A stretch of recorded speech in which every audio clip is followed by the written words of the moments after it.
right.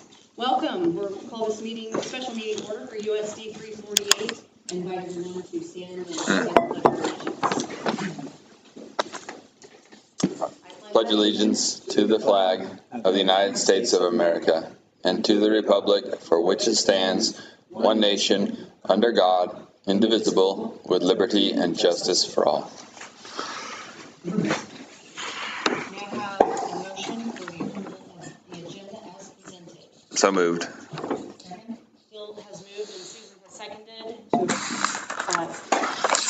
Missing comments. We have a vote yet, Bill. All those in favor, please say aye. Raise your right hand. Aye. Motion carries 6-0. And I'll just note, we do not have any executive session topics, but I will note that when we get to consider executive session matters at the end, there was a personnel report for your review to look over there. All right. And we will go into executive session at the end, just so that everyone understands what that is, okay? So at this time, what we are here to do tonight is to welcome Dr. Britton Hart, Assistant Executive Director for Leadership Services. Right? It's an abbreviation. He's here tonight. This is an exciting meeting because after, taking on these very big project things concurrently, hiring a new superintendent, while simultaneously completing a strategic plan. And we didn't do that by accident. But now is the opportunity for those things to come together. We're not going to reinvent the wheel. Dr. Hart has spent time making sure that this presentation is going to meet us where we are in our process so that we can establish some goals and expectations for our new superintendent in accordance to the new strategic plan that we just approved and finished. So with that, Dr. Hart, I'm going to turn that over to you if that's okay. Welcome. I didn't have a chance on it. Oh, hey. Yeah, I got we were just talking when you came in, so nice to see you. I think we've met before. Yeah, we talked on the phone a couple times. That's what it is. Yes, thank you. So if you're let down as much as Megan is, just go ahead and take a deep sigh. She thought I was at the board office. I went there first, and she walks out, and I roll down my window. She's like, "Oh man, that's not who I expected." I was coming down the stairs thinking that he was a patron, and then I was like, maybe he's Dr. Jordan. So I walk down the stairs, and he rolls down the window. I'm like, or maybe he's neither. So in the middle of this transition, kind of like what you guys are experiencing, my boss, Brian, has transitioned to our ED. And so small world, Dr. Heim, which was our former ED, was both of our superintendent at Emporia. And so both Brian and I transitioned to KSB and certainly know each other and appreciate each other's friendship, but also the work that we do. And so tonight is really about, and Kelly articulated it nicely, this is the start of a new beginning. So I also know Paul Dorothy. He's an Emporia guy, just like I am. And you've been lucky, and if you wish, pinch yourself, because if you get to keep your superintendent again for 16 years, that says a lot about the board. Certainly a lot about the superintendent, but it says volumes about the board, about your loyalty to each other as a team, but also, hey, we're going to fight sometimes. I always call it a marriage. And so as we do that, how are we going to treat each other, and really how are we going to grow this team? And so I think it's so important that as we introduce somebody new, the 6 of you tonight, the 7, Tony, if he was here, you guys probably know each other better than Mark knows you, and you know Mark. And so anytime you introduce this new person, it's important to spend time together outside of the busyness of the Monday meeting, right? So you got a lot going on, lots to be proud of, and certainly lots to build upon. And hopefully you can appreciate, you've done a little bulk share of being a board member by hiring a superintendent. Hopefully your tenure. Hope you don't have to do it again. Yeah. Strategic plan in many cases, that'll probably be the one or two that you do also, that legacy, if you will. So we're going to spend time talking about those things and how you grow together. So let's jump in. Kind of with the shoulder partner, as you kind of process this individually, one of the most important things is you guys have experienced and kind of getting to sing or talk in front of the choir tonight, which is nice and not always the norm. But what is the role of the board and the superintendent? The key is growing those two people together. And again, I've been married 23 years, and I think sometimes you got to work at it. Sometimes it's new, like when we start a date. She turned me down the first time, and so the second time she said yes. And so now gradually, as you get older through middle age, you grow apart a little bit. So you got to work on that. And so I want you to think about your role. I'm going to have you two gentlemen, you guys will take the first question. Mark, Kelly, you guys will take the second, and if you guys want to take the third. I want you to think about the picture of kids, which I think is a fitting way to get started tonight, is what role do you play or you contribute as a team member as illustrated for a child on the leadership tree? Open-ended. So if you're an open-ended person, you're like, great. If you're not, you're like, I don't know why we didn't get Brian here. Okay. Second question, though, is what best represents, so which child best represents your team currently? And again, we can't assume that Mark knows everything. We can't assume that the board knows everything about Mark. So that's why some of this is a little trivial, potentially. The last one, which child represents where we should be in the future? Lots of excitement going on here. Perfect location in the state. Opportunities to do really good things for kids. So take a moment to talk with your small group there, and we'll report out. Is that the leadership tree? I think so. I think so. So which one of those kids on that picture right there? Yes, sir. There's no one throwing dirt clods, so I don't feel like I'm on there. Are you the only one a little bit? You're the kid that's all dizzy at the bottom. Yeah. Oh, is that what he's did? I can't see that well. He fell. He fell. Yeah, it fell. I don't know.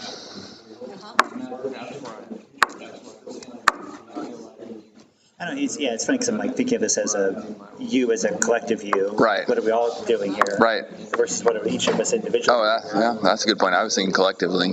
Where are we on the tree? Let's see where the guy's straddling it, like neither up nor down. Like I really want to keep climbing here. Yeah. It's getting kind of high.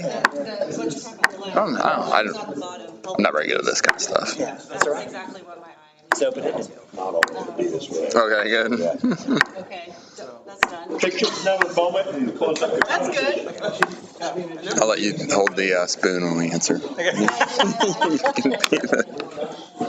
I do like that response though. We're kind of like in between there. Like we're supposed to be up on top there, looking out for everything, but can't always be there. Just thinking about the Yeah. board aspect, I see We'll the go board with as being this. Right. But when we go to respond, I like. There are three people.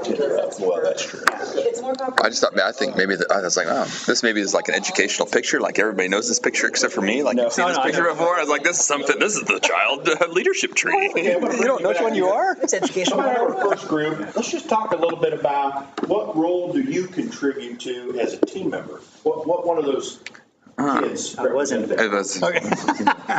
We had a debate about about the collective you or the you as individual. So we may have not answered that correctly. Okay.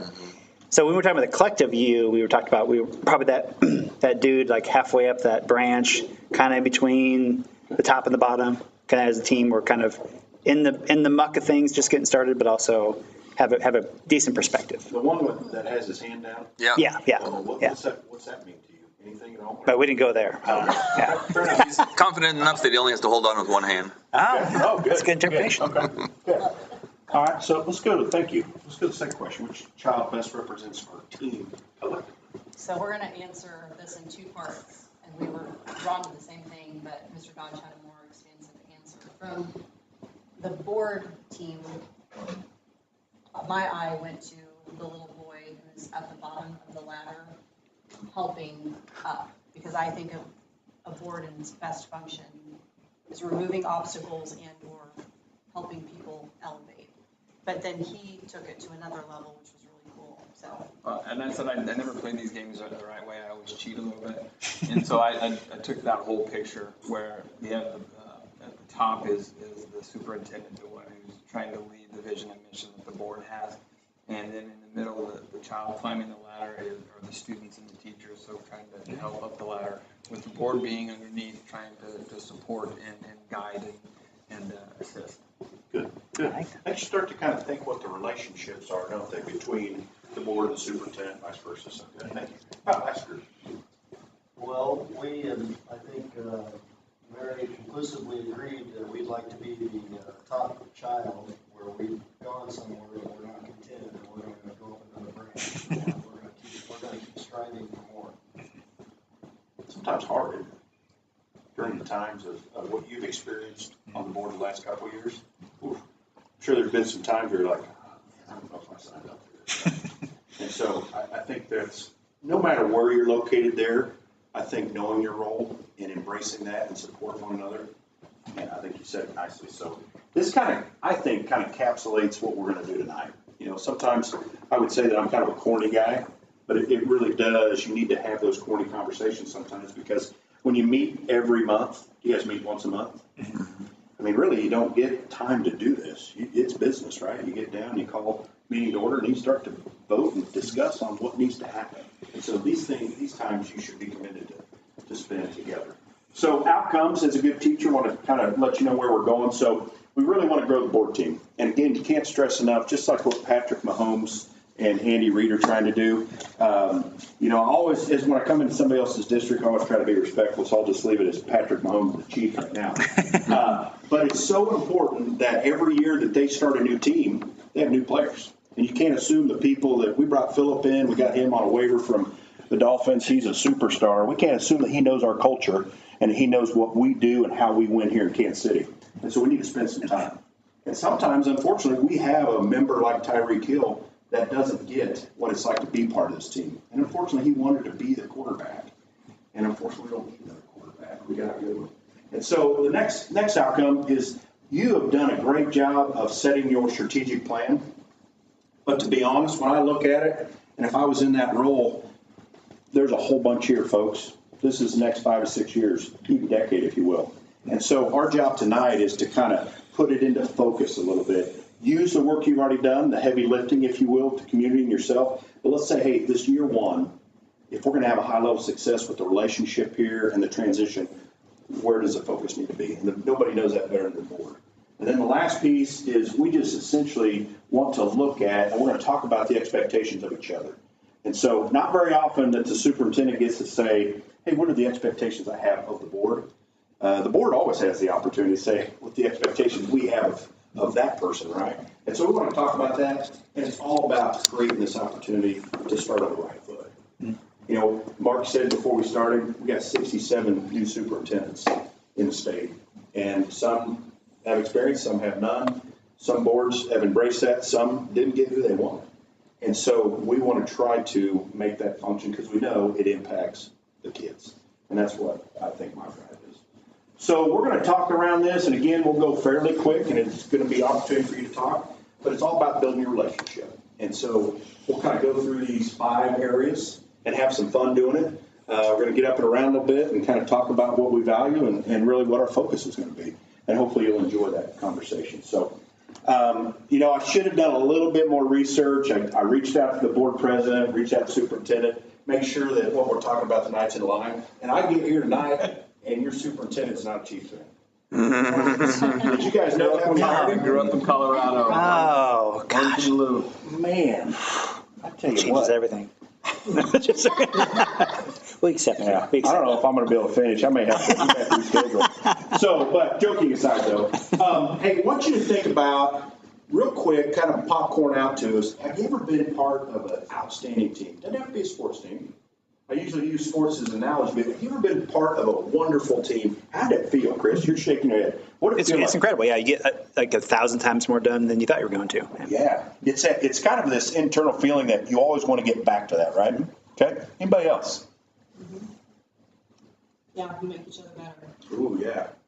It feels like we're congruent with one another, and we can just kind of continue to challenge. Good. So I want you to think about when you've been part of this championship team, just like the Chiefs. They fell short last year. I'll guarantee they got a little bit of a drive to say, how do we get back to where we were when we played 49ers?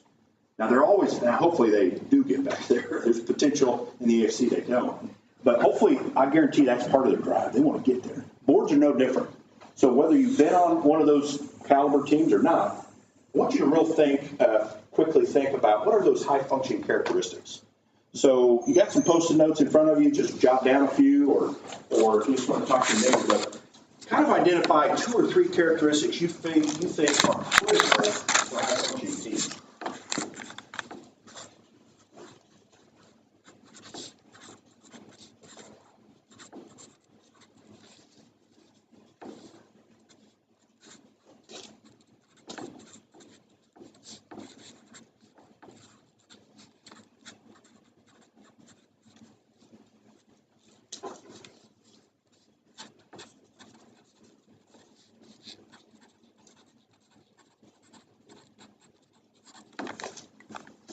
On the same one or different ones?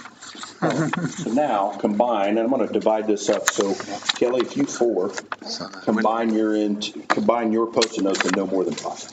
What you think are the most important characteristics. Andy, if you take your group over here and combine yours into no more than 5. From your handwriting, so if I can't read it. Oh, I have handwriting like a serial killer. It's terrible. It can be worse. The harder I try, the worse it gets. Yeah, that's me too. Like I started out with Unity, and I was like really good, and then by the end it's like, meh. There's mine. All right. Oh yeah. Communication. Somewhat of a She's no overachiever, I think. No, I only have 2. I've often been told humility is one of my bigger flaws. Well, there's a difference between, but you also have to have, it has to be balanced with confidence. Yeah. Well, if you Confidence have to tell begets people you're really good, you're probably not very good. You have to repeat that often. Yeah. All right, so common, we have accountability on both. Mm-hmm. Yeah, unity of gold, common goal. Yep. Communication came up. Mm-hmm.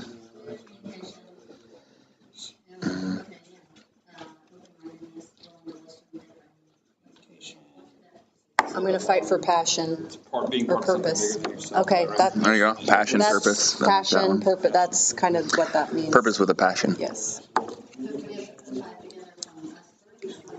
Because if you're not fired up, you can kind of check these boxes, Yeah. but it won't drive. Down to 5.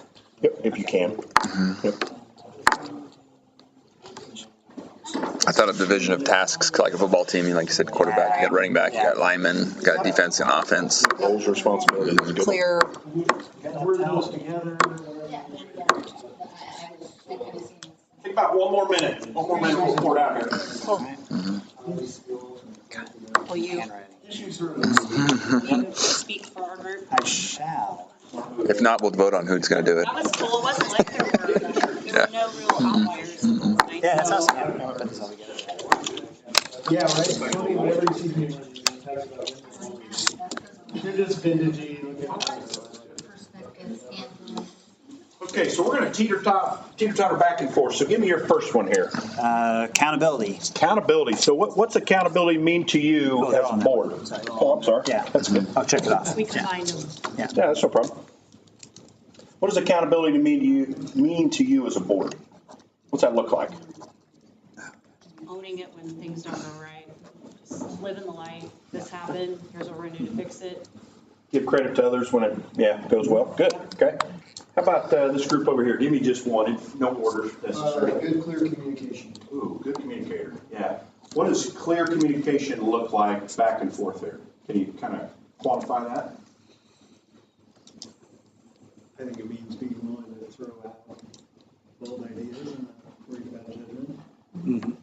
It means being willing to say when something is not sitting well with you and trusting that that's okay.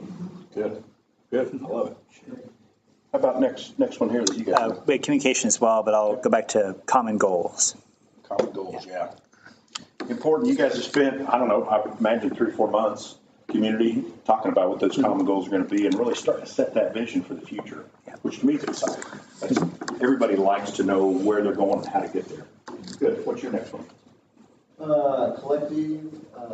Collective efficacy. So really bringing our own things we're self-efficacious with and bringing them to the team and building on each other to build up collectively efficacious. You know, if you're going to be efficacious, everybody has to have an equal role.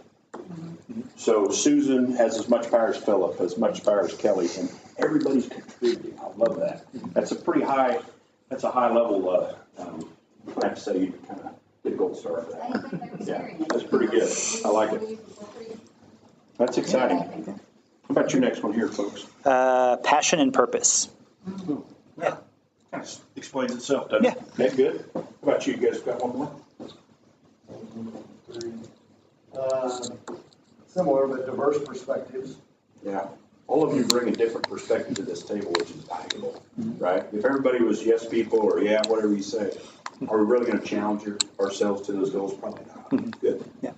Last one we had was kind of similar to that, where division of tasks as well. So we've all got at least one additional role to our normal board operations as well. We won't spend a lot of time talking about roles and responsibilities, but a lot of times that can get kind of confusing for board members on what was my responsibility in the district as a board member. Do I have any when I'm out in public by myself? Can I make decisions? That's an interesting question, right? And so sometimes people struggle with that on what their role is. What's your role? So that's spot on. You guys have one line? Yeah, collaboration. Kind of like what we're doing tonight, right? We can't grow with each other if we don't talk about it. So I'm going to put these up here on the team, but if we think about that state caliber, that Super Bowl championship team, these are things that we have to remind ourselves by at times. So if you will, if I'm going to be accountable to the board and I'm not, Chris needs to have enough autonomy, that efficacious personality, say, hey, Brittany, feel like, we're not doing our share here. And we have to have that open conversation, like you said, the willingness to share. And so now, how do we make sure our actions reflect that in our behaviors? So love this quote. If you've not seen this from Peter Drucker, this really shapes everything that we do in education. If we're going to have any level of success, it's all about culture. That culture, whether you believe it or not, starts right here. If the elementary buildings are functioning at a high level, it is because of the board. Now, that's kind of, well, yeah, you do. And so I always say if the board sneezes, the district will catch a cold. And it's true. If you guys are functioning, everybody below you feel like, hey, we're in great shape. We got a clear direction. We got good resources. But if you're fighting and bickering and you can't figure out where we're headed, do you think they're going to do the same thing? Yeah, probably not. So I want you to think about this. I'll bet you if I drove downtown, I'm a Baker grad, mind you, twice over, but I'm sure you guys have a culture story here. And the way I love to frame this, if you think about our team, we want to be accountability driven. We want to have goals. But the only way we're going to do that is if we have certain attitudes and behaviors to make that happen. So the example I used to Chris, if I'm not doing that, he's going to have to check me. He's got to check me in a respectful way, otherwise I'm not going to be able to hear that. And so I want you to think, if you went down to the culture store, and you could buy anything as a member of this board to make it more effective and be able to achieve that team that we just defined, what would you buy? I'll give you an example. I know I would buy a tub, if you will, gallon tub of trust. What I would buy, just to give you kind of an example. Okay? But what will you do, Kelly? What would you buy that you could make this board team accomplish that? Susan, Mark, Chris, etc. Okay? Once you're done, just come over here and write this out right here. What are you willing to own as your behavior, your action, if you will, to ensure that that team happens?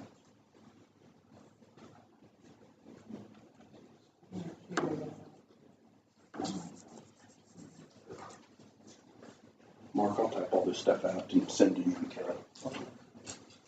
Do you want a sticky note to put up there? You can just write it or sticky note, whatever's easy for you. Yep. Whatever you're more comfortable with. Just one thing, don't make it too hard, but what can you do as an individual board member to make sure that that team happens? That one up there, is that what you're Yep, write her up or post it. I'll take it for you if you want. What one thing can we do as a board member? Yep, you individually. When to do it? Yep. Oh, actually, right. You said you can do both. Okay. Write it up or sticky note it.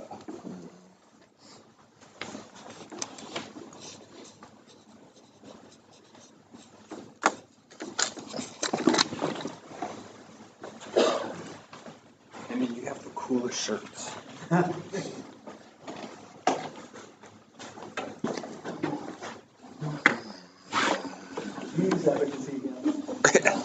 Efficacious. So I love to frame it in this way. If you think about the Can't spell daily that. climate, the daily things that we allow to happen at the board table. Philip is disrespectful to me, and I don't check him. That, folks, turns into your culture, which then turns into no way that we're going to have effective communication. It's not going to happen. And so if you think about it, just like in schools, what we allow to happen as the norm, positive or negative, that forms your culture over time. Can't form your culture overnight. Form your climate. And so this in turn is a great reminder as a board to say, But Kelly has a great point. Andy, I didn't hear from you. I want your opinion before we vote. It's so important for us to police ourselves instead of Kelly having to do it or nobody doing it at all. So let's talk about this team approach. I love this description. So when you think about this team, there's 4 stages of a new team. Right now, the Chiefs, they're in training camp. They're doing the mini camps, I think, before the training camp. They're in this forming stage. I'll be honest, there's a little bit of excitement when I walked in here. You can tell. Got a new superintendent. I mean, we're going to miss the old one, yeah, but we got a new one. And we got a new strategic plan. I mean, there's a little bit of excitement like, oh, this is going to be the best year we've had a long time, right? And so you kind of like you're getting excited.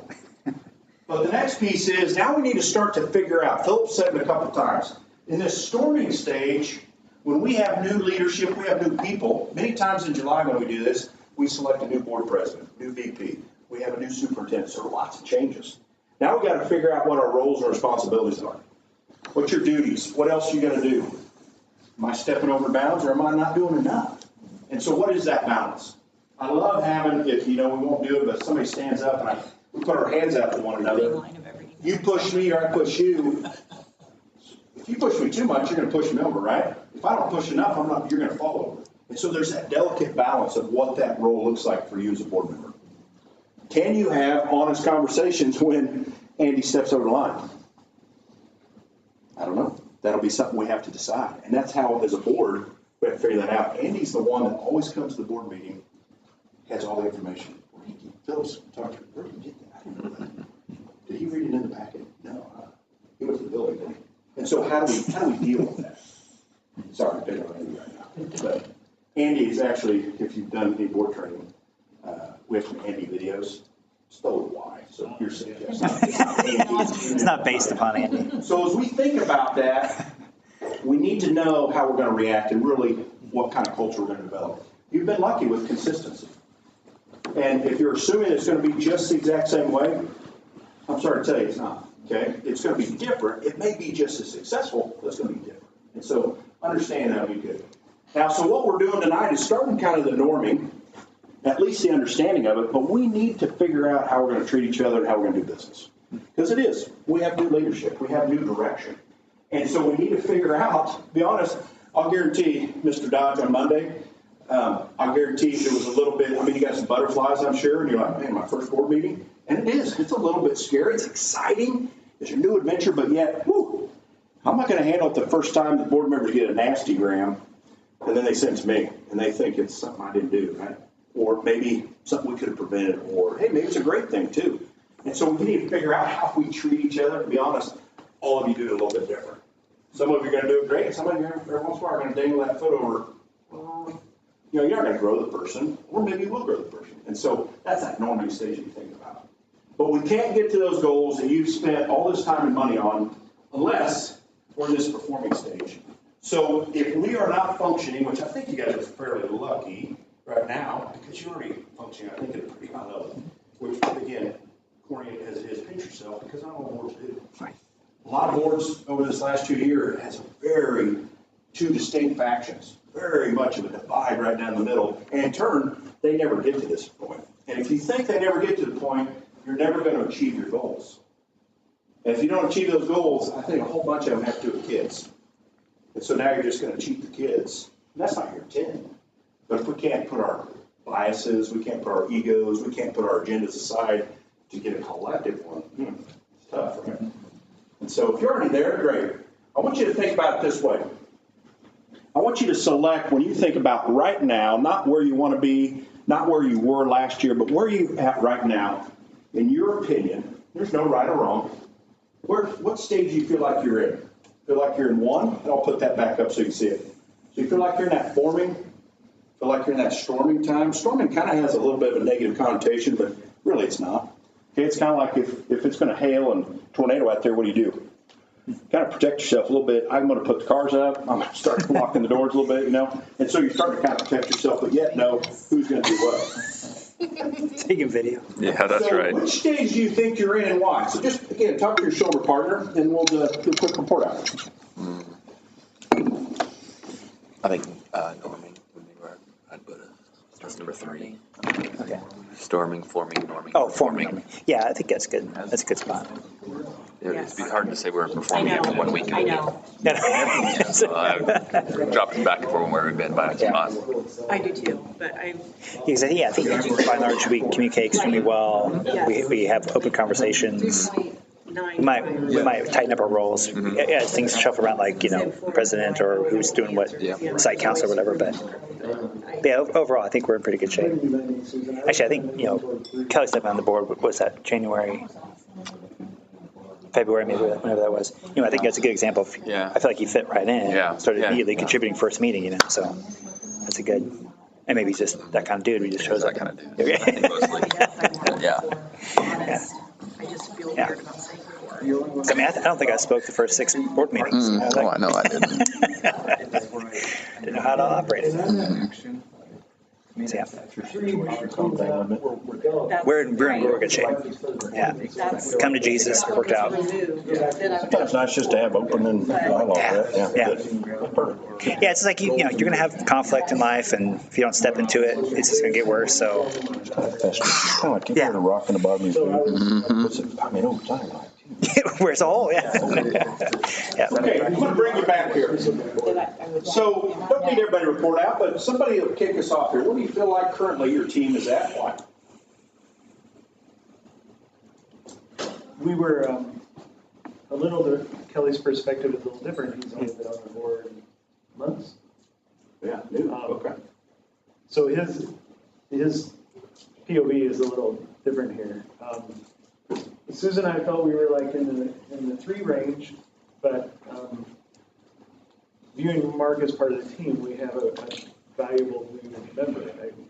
So if you don't mind me stealing your sports metaphor, I think we're like a team that's been making the playoffs, and we have a new quarterback, and so we need to integrate that guy in the culture and feed off of him and so on. Ton of expectation, right? We've been going to the playoffs. Marty Schottenheimer got us there. Never won the big game, but now this is our man, right? Yeah, that's a great way to frame it. And Kelly even is anybody? How many years been on board? I think this is my 5th. 5th. Same. Same. 7, 7, 12, 6. 6. So most of you have that historical knowledge. Most of you been through, let's be honest, some good times. Kelly comes in, to be honest, his first duty on the board is, hey, we got to hire a superintendent. We got to overhaul our goals. No, we were done before he started. Oh. We finished in December. Okay, So that's good. he was appointed. But that is a tough situation really to jump into. And to be honest, boards don't do that a lot of times in the same year. So there's a lot of lifting. So it's good. Anybody that would add to Andy's? Thank you, Andy, for sharing that. Yeah, we were about the same for 3. Yeah. Okay. Yeah, it's going to take some time. We're going to talk about these agreed upon processes. How do we handle conflict? How do we handle challenges? How do we handle people calling? What do we do? What's the protocol? When we do get those calls, how does everybody find out? Does Mark tell you? Does Kelly tell you? I mean, does Mark even share it? I don't know. Depends on the severity of it. So I think that's perfect. You guys are probably right in where you need to be. And you haven't had a lot of turnover, so you don't need to be in that early stage of, really be on the struggle. So if we're going to have some conflict is healthy, okay? Especially healthy if we kiss and make up, so to speak. We continue with the marriage metaphor. But if we do that in a respectful way, conflict's great. We can't get anything accomplished unless we do have some conflict in some way. I can't always say, oh, Susan, you're so right. Every time. Susan never says anything is wrong. But I do want to push back sometimes to challenge her thinking, right? So sometimes that conflict will happen, though, when we have lack of data. And that data can be really easy. So whether it's through board minutes, whether it's through conversation, whether it's through, that's funny, Andy, I used him earlier. He always comes to the board meeting, he has way more information than I do. You know how that makes you feel after a little while? Well, okay, we're going to have to get even on that. I want to know all that information, right? And so if one person knows, everybody knows. Next part is values. Ooh. You can look, if you step back and look at the 30,000-foot view in Kansas, in the nation, that has been tested. That ideology, that perspective that we bring. We've never really, to be honest, in our past history, had to say a political affiliation when I run for the board. Why? Well, because we're running for kids. We're running for the district. I grew up here. Now it's starting to shift a little bit. I want to tell people what I feel and think and what I value.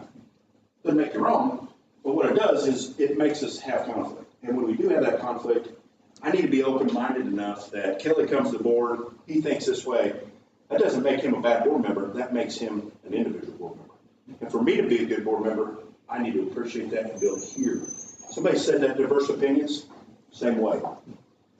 We normally get called to the board when there's a problem. We're like triage. We're like the ambulance. Oh man, we're having a problem. We're fighting. We can't get anything done. We're going to fire our superintendent. We're not happy, blah, blah, blah. Well, because of our values, a lot of times. We can't see eye to eye. We have those two separate factions. And so this is important. When you guys have really an issue that drives a wedge between you, don't make a decision right there. Spend some more time researching. Spend some more time educating. Don't assume Kelly just knows because he should. Hey, you've been on the board, you ought to know the history here. This is why we're doing it. No, help that along. Same with harm. And so those values are important. It doesn't make anybody right or wrong. It just makes them different. And the last piece, which is probably one of the most important things, that's why I waste time, if you feel that way or value the time, in team and culture, folks. Plain and simple. If you guys don't like each other and you don't enjoy each other's company, it's going to be pretty difficult to make that your priority. It's that simple. I always stress when I do these things, hey, should I spend as much time on team and culture as I do? Unfortunately, when we go to boards, I don't see you throughout the month. I don't really care to see you throughout the month, right? And so this is the only time you get together. And if you feel that way about one another, which I know you don't, but when I'm dramatizing it, the relationships are so critical. So let's talk about, is there any other things, when you talked about that high-performing team, we had a couple examples, I think Kelly and Chris shared. Use that as our example today. What are some other actions that you experience that would destroy the team that we have talked about? Are there other actions out there that could potentially destroy this team if we allow it to from your past experience? Any thoughts on that?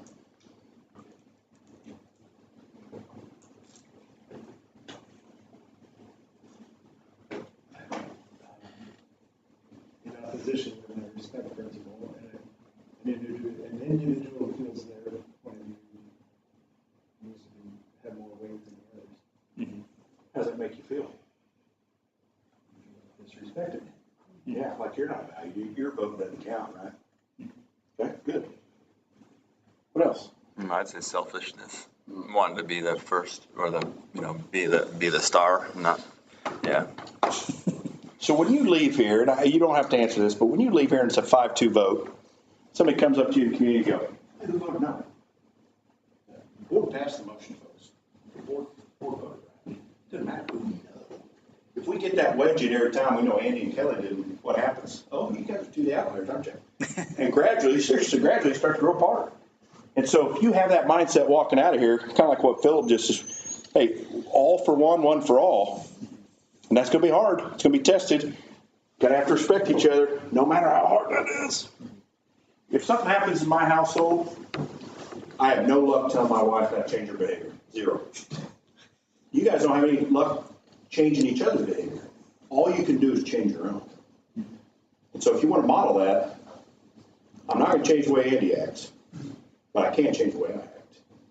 So powerful. Okay. Love this. Sorry, I'll give you just a second. Love this. What's the grass? Yeah. What's the grass represent your district? Kids, yeah. Man, if we could have this up on every billboard in every school district, they're going to need one in Emporia tomorrow night because they're talking about closing the school, unfortunately. But that's what we're talking about. You're going to have some tough decisions. But if you can use your lens of your goals to make those decisions, that grass won't be stomped on. Now, that doesn't mean that the grass doesn't represent the parents, okay? Don't get me wrong. Okay, they're not in there. They're going to feel hurt regardless. But if we're really looking through the lens of kids, we're going to be all right, right?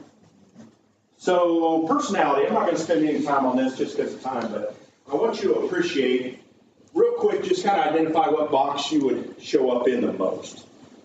Most of you are going to, have traits in each one of those boxes, but is there a box there that represents your personality more than another?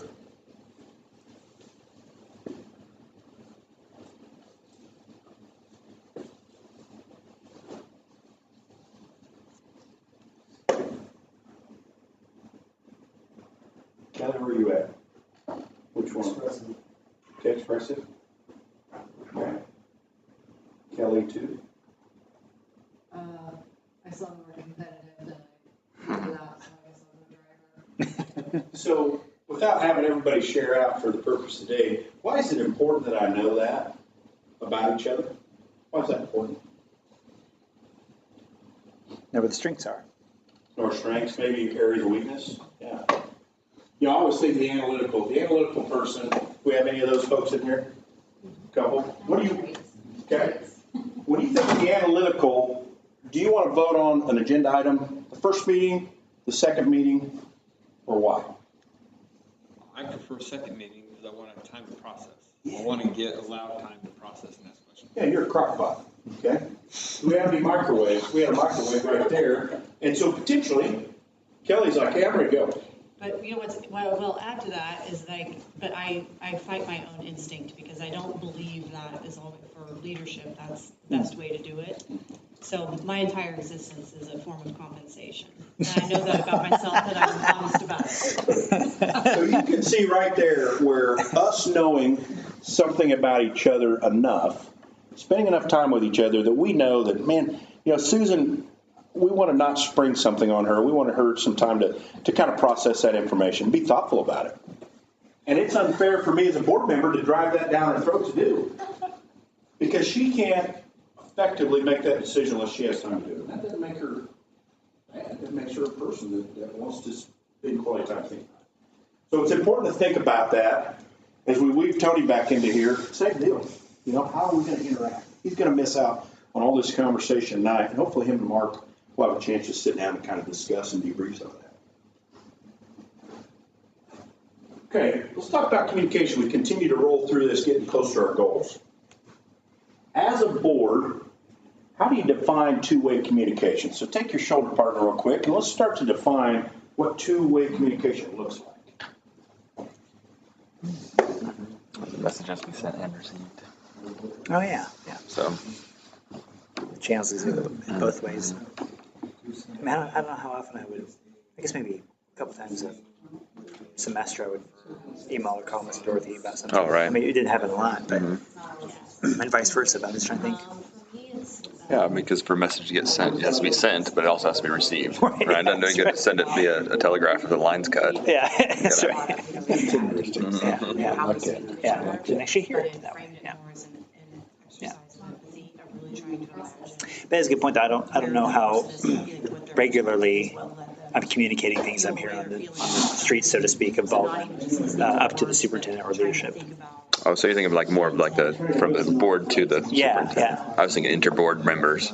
Yeah. Or that's true too. I mean, I don't regularly call hardly any of you guys. Right. Well, you can't. That's coma violation. I know. Look the other way at the grocery store. Yeah, that's right. Because I don't know. I guess occasionally I'll pick somebody's brain about something, but it's not very often. That was pretty good. It's hard to call one out, but. So yeah, I don't know if we're supposed to or not.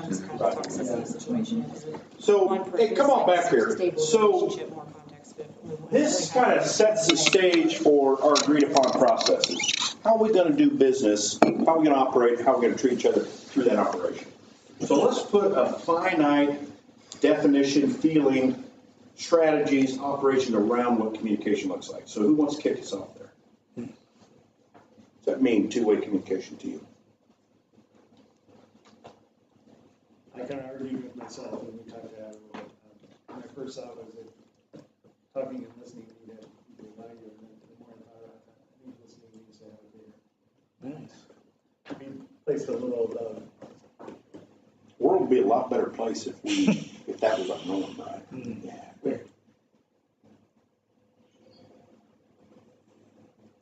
Well, just, but we didn't talk about it. Okay, go ahead. Checking our biases, you know, really communication, checking our own biases as we communicate. So if I could use that for a second, every time I do a superintendent search, when I set up a screening committee, which you have on too, I'm trying to use people in the field, current superintendents. I'm a male, white, not old yet, but middle-aged. I will always intentionally ensure that I have a female on that screening committee. Why? It's not because I'm a bad person or I don't think females are qualified. It's because I've never been a female. I'm not going to be. And I want to make sure that we give value to all stakeholders, all people that maybe are competent and capable of doing the job. And so I think that's so important to make sure that we think and reflect on that as we do our communication. Spot on.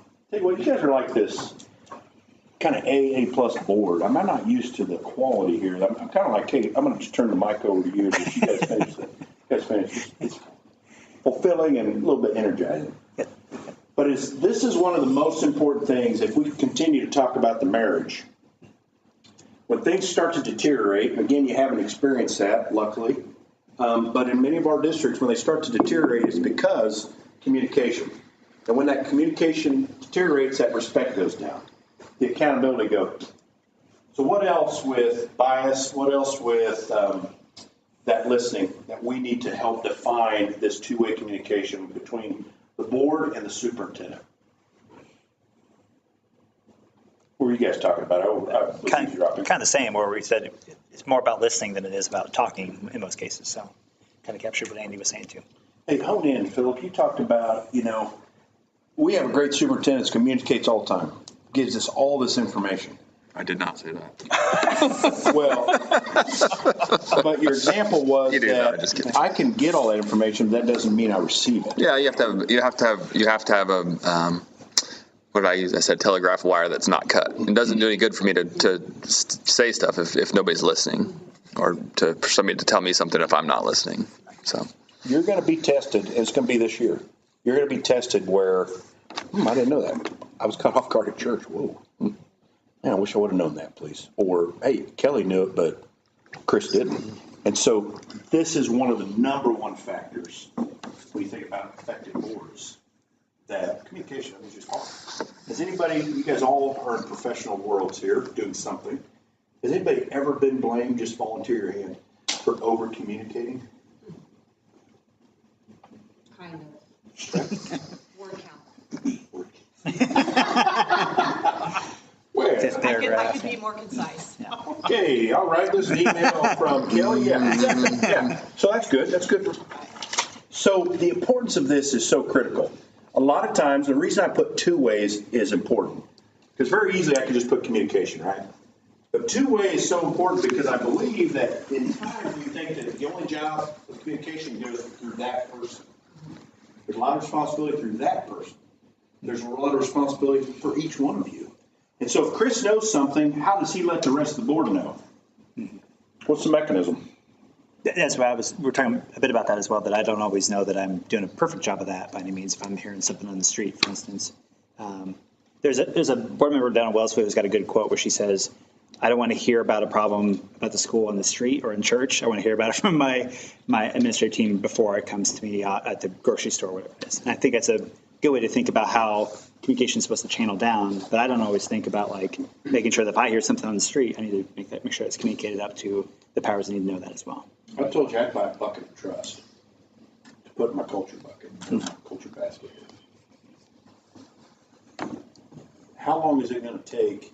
How many times is it going to take for you to get caught off guard? After a while, that old bucket of trust is starting to kind of dry up, right? And so that's what the delicate balance is. So let's put it to the test a little bit. And so these agreed upon processes do just this. How do we challenge our thinking with communication and trust? And really, it's the board's autonomy to do it. And every time you bring somebody new on, you need to revisit these. These are trivial examples. These are also examples that really don't have a right or wrong answer. The right answer is what the board wants. You, as a board, need to say, we're going to own that or we're not going to own it. So these are things, just like what Chris had a great example, these are things that are during, before, and after the meetings. Things that happen all the time. I mean, boards don't just do things during the 2 hours that they're together once a month. You guys get countless emails. You're getting bombarded out in the community at times. Friday football game's a great one. Phil, man, I've been wanting to see you out. Hey, you got just a second? No, I really don't, thanks. I'm here with my family. But you're going to get jammed up all the time doing that. So when you get a doozy or you get something you feel like your teammates need because you said to yourself, I want to be transparent and I want to be honest with her and I want to be accountable to those things, how do we share those things? That's hard. Can't stress enough, if one of you know, all of you gotta know. Now, I'm not talking that, hey, I had a social media thing on Facebook, there was one person. I'm talking that something of significance, we need to be able to understand how to report those things. And so those things are so critical. Complaints, concerns have filled our mailboxes over the last 2 years. We've opened up the gateway to complain about everything instead of being gracious about the things we have. And so how do you deal with that as a board? And then information. You guys are a large enough district. You going right to the elementary principal? Are you wearing your board hat? You wearing your parent hat? Whew. You go in with your board hat talking about your kid. We got a problem. We got some Andy videos, what we got, right? And so we got a good example. And so those things we need to talk about. And so we're going to work through some of the examples. I just want you to give thumbs up, thumbs down. If we have consensus, we'll keep on going. If we don't, we'll have a little bit of conversation. So this right now is the superintendent should contact the board. Hundreds of examples, okay, folks, of these. But we're going to cancel school for weather. Thumbs up if yep, I should be contacted. Thumbs down if no. Can I ask a question first? You can. When we say contact, like prior to or just inform? So these are built with ambiguity on purpose. Because there are 100 scenarios of which this can happen. And so I have the same, question. So I'm going to keep it at this because I've done this enough. I could rephrase it, I could put detail in it, and then somebody would still say, well, but. And so, for general speaking, cancel school due to weather. Should the superintendent contact you? No. Yes. I consider that a superintendent decision. And we know when Okay. the district knows. Well, I'm using your example of the flexibility. I just think we've been informed about this over the years. I think it's nice to be informed that that's how. Okay. Now, you've been informed in the years as how? Through an email. As a parent, right? We're talking about As a board. not in advance. Oh, no, I'm not saying in advance. The same Does it time, say in advance? Oh, you're just saying in general. Oh, It doesn't Okay. say Yeah, we that. all get notified when it happens. Okay, so this is a great example of the ambiguity we're talking about, because every little scenario is different. So let's work on this first one. So this first one is, hey, I don't want to be contacted by the superintendent when we cancel school. Now, that doesn't mean, probably in this case, it doesn't mean that I'm not going to get notified. I'm probably going to get notified when the rest of the staff gets notified. Yeah. The rest of the parents. Is that fair? Yeah. Okay, good. You can see how each one of these things gets a little bit of like, hey, I'm going to do that. It doesn't make Kelly bad or wrong, it doesn't make Susan. It means that the whole board needs to agree. So now Mark may say to those new superintendent, hey, I'm going to have a tendency, I'm going to shoot a text. The call goes out at 8 o'clock, I'm going to shoot a text at 7:55 to my board members though. That could happen, okay? I will encourage you, just like what we started with communication, if it's not enough, I used this with Kelly when we first started talking about evaluation. If it's not good enough, tell them, hey, it's good, but not quite. And as a board, you guys need to talk about those things. Because this is a plain Jane example. Let's say it's tornado coming. You want to be notified now? Or just if it's snow? And so all these things are a little different. Next one. Superintendent should contact board. Authorities are called to a school to arrest a student. Police cars, out front of the building, going to haul a kid out in handcuffs. Hopefully that doesn't have very much involved, but do you want to be contacted? No. Okay, consensus is yes. All right. Now, I'm going to start Mr. Dodge. Mr. Dodge, help me kind of frame this a little bit. How do you think the contact of the board would happen and in what time? Well, something like this. What would be your preference? And we'll talk through that a little bit. It would probably be a text message to everybody, followed up with an immediate phone call to Kelly. Okay. Is it For more possible detail. that the text won't happen until we know safety is secured in the building, potentially? But it'll happen pretty quick after that? Or how do you feel that would happen?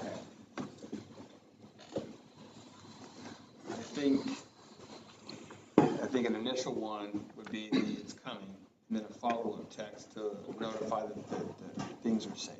Perfect. I think a lot of things that have happened over the last couple of months nationwide is where I don't want to send out a message that's implying safety is there when I'm not 100% sure. Everybody comfortable with that? Yes, can I ask you a technical question and then get us off track? Yeah. We've never communicated with our superintendent as a board through via text. Okay. Is that a proper thing? Because reply all is really, you can't do that.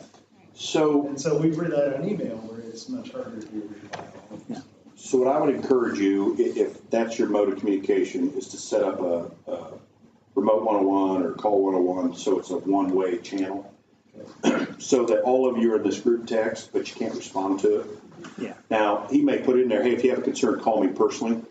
That's a good way to do it, but you can't reciprocate. Because as soon as you start doing school business that way. And that would be, the group text messages would, and I should have clarified that, with group text messages, I would not want to reply. Correct. That I would want the individual call. Probably not against the rules if you group text. I would just find a better way to do that. Because in the heat of the moment, potentially Chris is going to go. Well, I might not see it for- just as easy to send it via email. And so that's what you're used to. That's perfectly fine.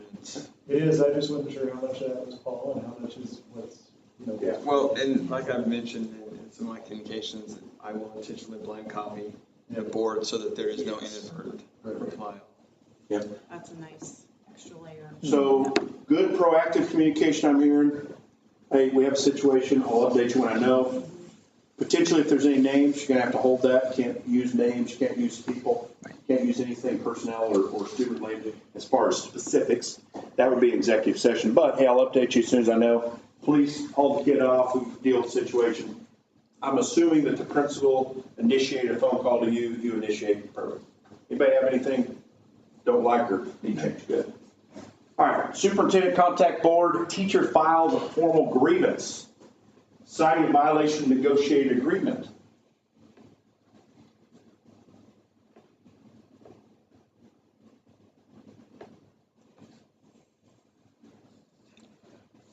Yes or no? Okay, no, yes. Immediately, I hate these questions. Me too. It just spurs conversation, I know, that's doesn't the it? point. This to me feels like a school board meeting. Yes. Session heads up, Yeah, yeah. Interesting. So you have thumbs up? if that's what notification means. Okay. Yeah. Where you at, Kelly? How about Susan? I am on,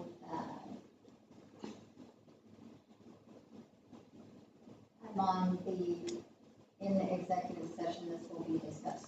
Yeah. Training. So what I love about my job is there's no right or wrong answer, but the board decides. So somewhat of consensus is yes, I want to be notified. Let's clarify why potentially. Maybe that will help with some of the discussion. Why would you want to be notified about a situation like this?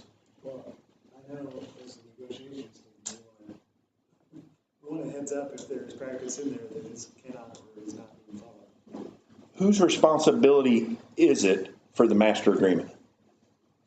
Well, ultimately, it's all of our responsibility. The board, yeah, But we right. have a team for that, and so I think, probably my answer to all of these questions are going to be yes, we want to know about this at some point, the timing of that, and clarifying what that is, whether it's a tornado or a heads up.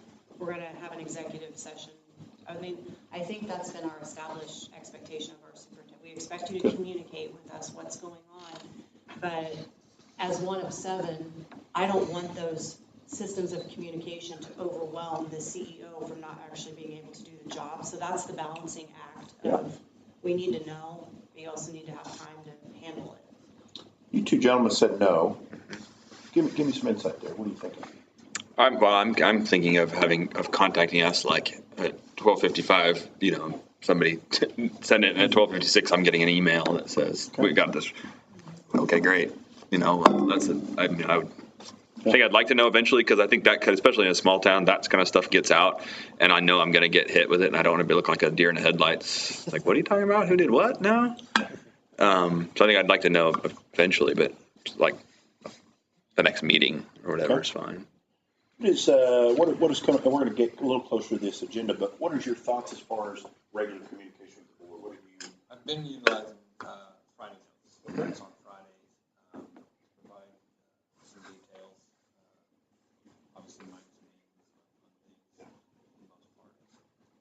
So I think what I'm hearing you say is, hey, I'll read the Friday note, it'll be okay. If it's something a little bit more emergent, I'd like to add a little bit more information. Is that fair to everybody? Yep. Good, perfect. So the tricky thing, which is a safety net, I think, for our board, is never using names. So that way you'll know, but you're not obligated to go. It helps you as a board too, because it's tough. You guys are friends with these people that are going to come to you, right? You're stressed about that. They're going to use you. I know you've never been used before, but some of the people you think are friends aren't, okay? If you haven't experienced that yet, it's going to happen, unfortunately. So let's change roles. Board members should contact superintendent. If they have a question for the building principal or a staff member, board member, not parent, take parent out of this, you as the parent. Should you contact the superintendent if you have a question for the principal? No? Okay.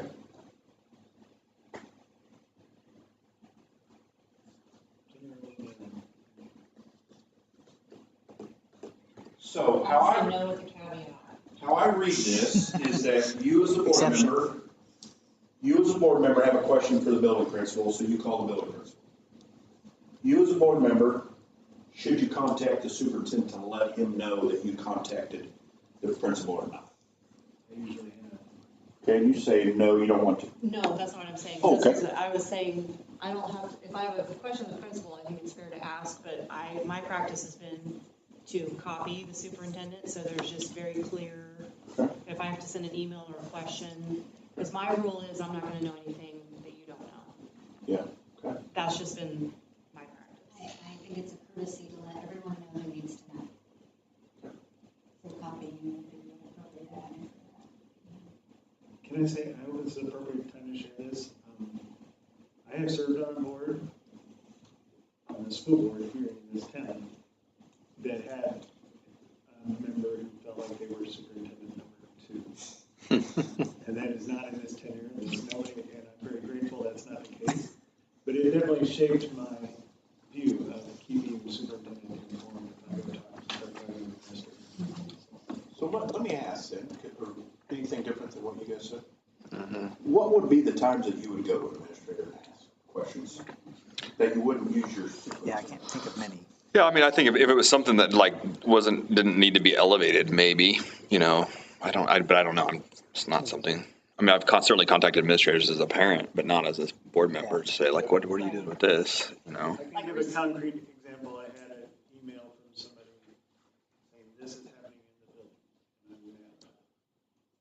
And so I met with the principal and asked him what the facts were so I could respond to the parent knowledge. And I let Paul know, hey, just so you know, I'm talking to the parent about blah. I mean, I can think of it almost a scenario that would support doing the opposite of like actually talking to without talking to the superintendent. I don't know if everybody got the email from the aviation place and they were mad because they couldn't contact anybody. So I thought, oh, that's weird. So I forwarded that on to Mr. Dorothy, and without talking to Brant about it, and then separately, Brant's like, oh no, we've been talking in communication with us all the time. So then I felt bad for not going to Brant and said, just skipping him. So I think that'd be like a scenario like that, something where it'd be like, maybe that should be a phone call from me to Brant saying, hey, did you really know this? Something that's not really, but anyway. My opinion, I believe in channels of communication starting at the lowest possible level. And so always, if there's a question that you have for the principal, I would encourage you to be able to do that. And kind of based on the elevation that's necessary, if it's something I need to know, I appreciate the carbon copy that's there. And to the point is, as parents, you got to be able to wear that hat. And that's got to be something that you've got to be able to wear and not feel like I have to be in the weeds on those issues. Again, board consensus on this. Let me change this a little bit. Let's say that you had, board member had a question for a principal, and all of a sudden we called principal. I don't want to be that principal anymore. So how do you change? Do you change your mind, or do you do the same practice? Well, I would say that hasn't been our culture, because the expectation, I think, just as far as, and, saying it out loud kind of helps formalize that, but our culture has been, don't micromanage people. If you have a question, make sure the superintendent, if it needs to, knows, because then that will be relevant for the superintendent to report to the entire board, hey, this question came up. Again, kind of that whole live in the light on stuff, because we all need to know at some point, so the information isn't siloed, or so that it doesn't build, especially during all of the COVID challenges. Trust was extremely important, and I think that that's been how we've decided to operate, even if we didn't necessarily always say this is what we're doing. It's like, this is what we were going to do because we wanted to make sure we provided unity, but that applies in normal times as well. Yeah. So that no one's undermining or undercutting each other. I think the other context is really important here too. So when we're talking about a complaint from a community member, I think the practice of directing them back to the channels and not us not solving those is important also. And so, we probably not follow principle on blanket. Yeah, it's good insight. Many districts will just put this on their website. It helps board members, helps superintendent. And it just helps community members to know that, I don't need to call Kelly. I go to church with her, we sit by each other, but I can tell that she's right on my first line of communication. It helps you as a board member. I think what you just flushed out there is that, if I got a quick question, I'm going to get it answered and then loop in our soup and I'm going to be done with it. Now, that is an option, and that sounds like a good, viable option for you. And so as you elevate that situation where it's a little bit more severe, you as a board member have to decide, hey, should I take that on or should I be something our soup takes on?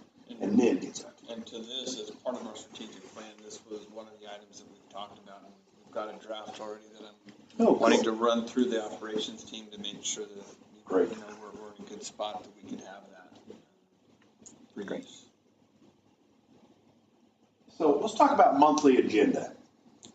This can either make or break your board, and sometimes, if there's not any big situations, it's probably not a big deal.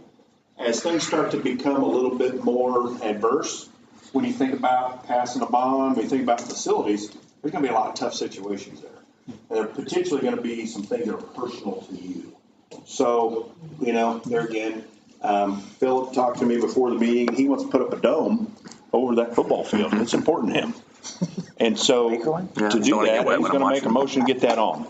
And so what has been the process? So let's just flush this out. What's been the process to develop and establish the monthly agenda?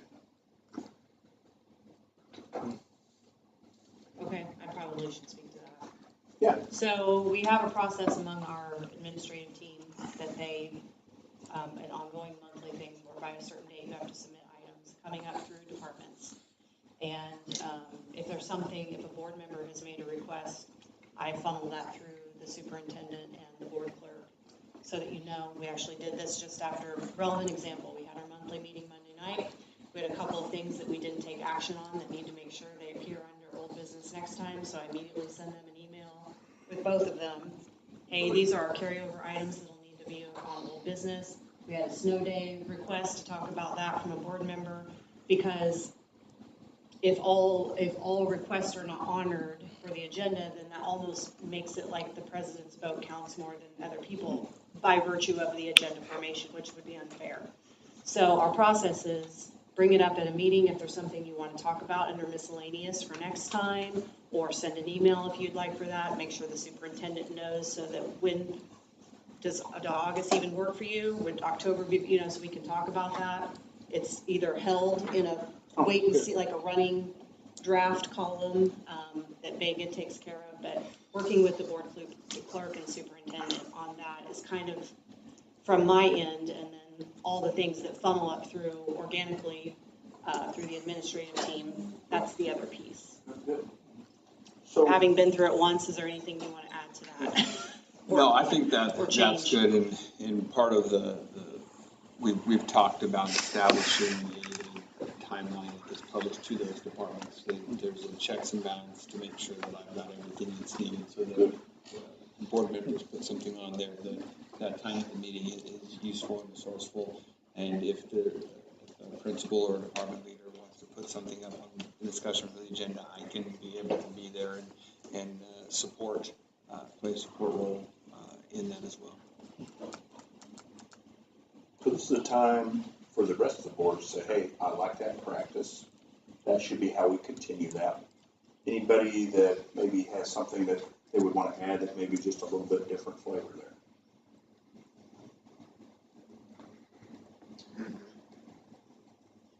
One thing I can think of is there ever been consideration for, I know it seems like the agenda comes out.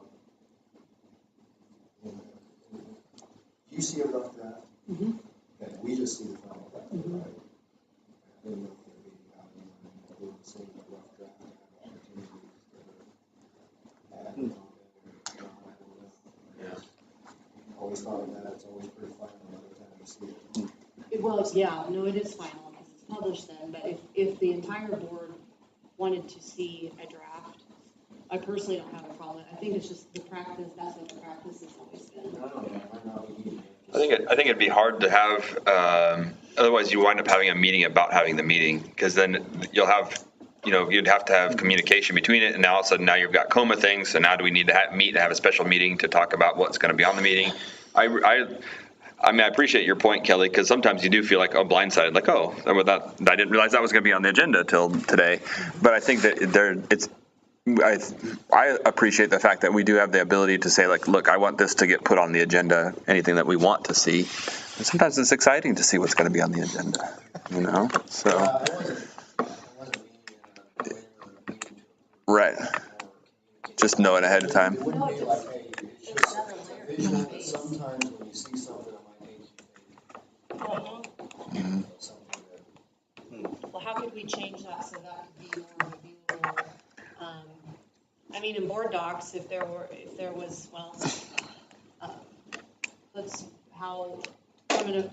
approval's different than viewing a rough draft. If that would increase, and remember, we want to make stuff, I mean, I've said very openly, I hope he will be superintendent long after I'm board, and I'm a very involved board president as far as making sure all the things, but we don't want practices to be personality specific. We want them to be structured so that they hold.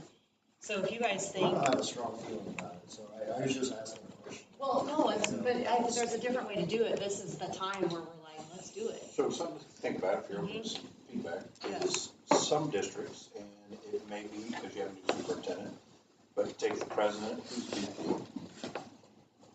So you take Philip and Kelly, and they meet, whether it's Zoom or personally with Mark, a week ahead of time, I heard you say, and talk about what the agenda is.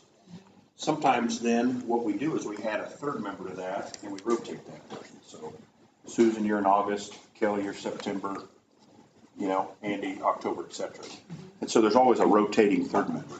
Now, if you're the third member and you're like, hey, I'm good with that, whatever, you don't have to come. But if you're someone, two ways to think about this. You become more informed about the process and how it works, and really the system of which we're doing this.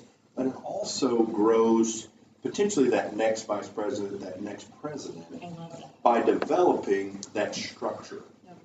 The other thing, and it's selfish tonight, but it also allows Mark to have a different relationship over time with people. Because, I mean, to be honest, you got to spend time with each other.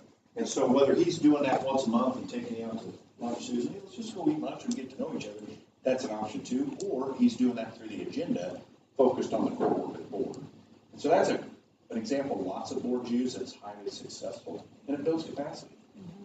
Whether you're a new member or you've been on there for 12 years, it's a good way to build capacity to everybody. So that's something to consider. Thank you. Other thoughts on agenda, folks, before we move on? That's usually can be kind of a little bit of a bugaboo, especially if there's a lot of contentious stuff. So good conversation.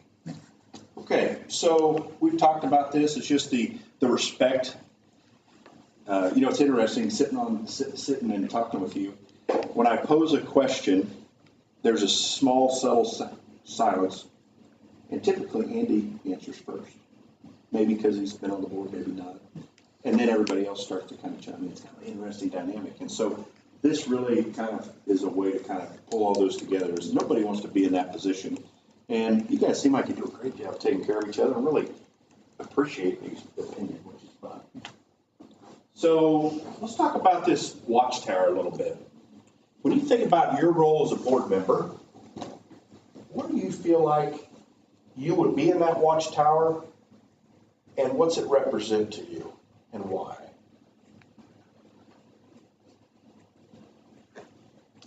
I really appreciated the KASB board member training when they talked about this and reminded us that being in the watchtower, so I would say in the top of the watchtower, and not getting involved in the weeds of things is really important, because the trust issue of we want a culture of trust. We trust our administrators and our superintendent, and we don't need to be in the weeds of every little decision, just informed.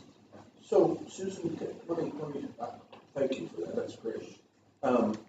So when you're in the weeds versus all the way at the top, what's your vantage point? And how would that help you as a board member with that different vantage point? What's your vantage point of being in the weeds? Or all the way at the top?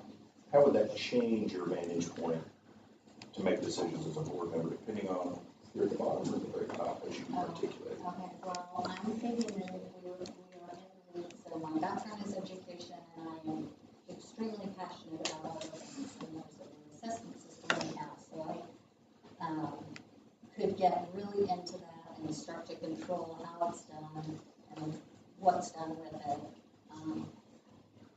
as opposed to being in the watchtower and posing curious questions about what it's done.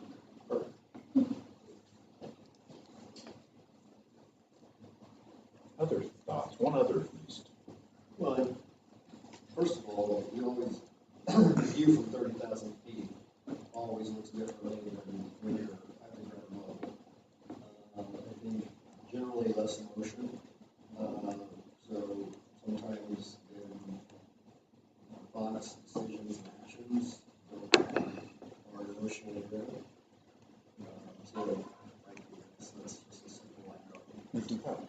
So, has anybody really physically seen one of these out in the forest?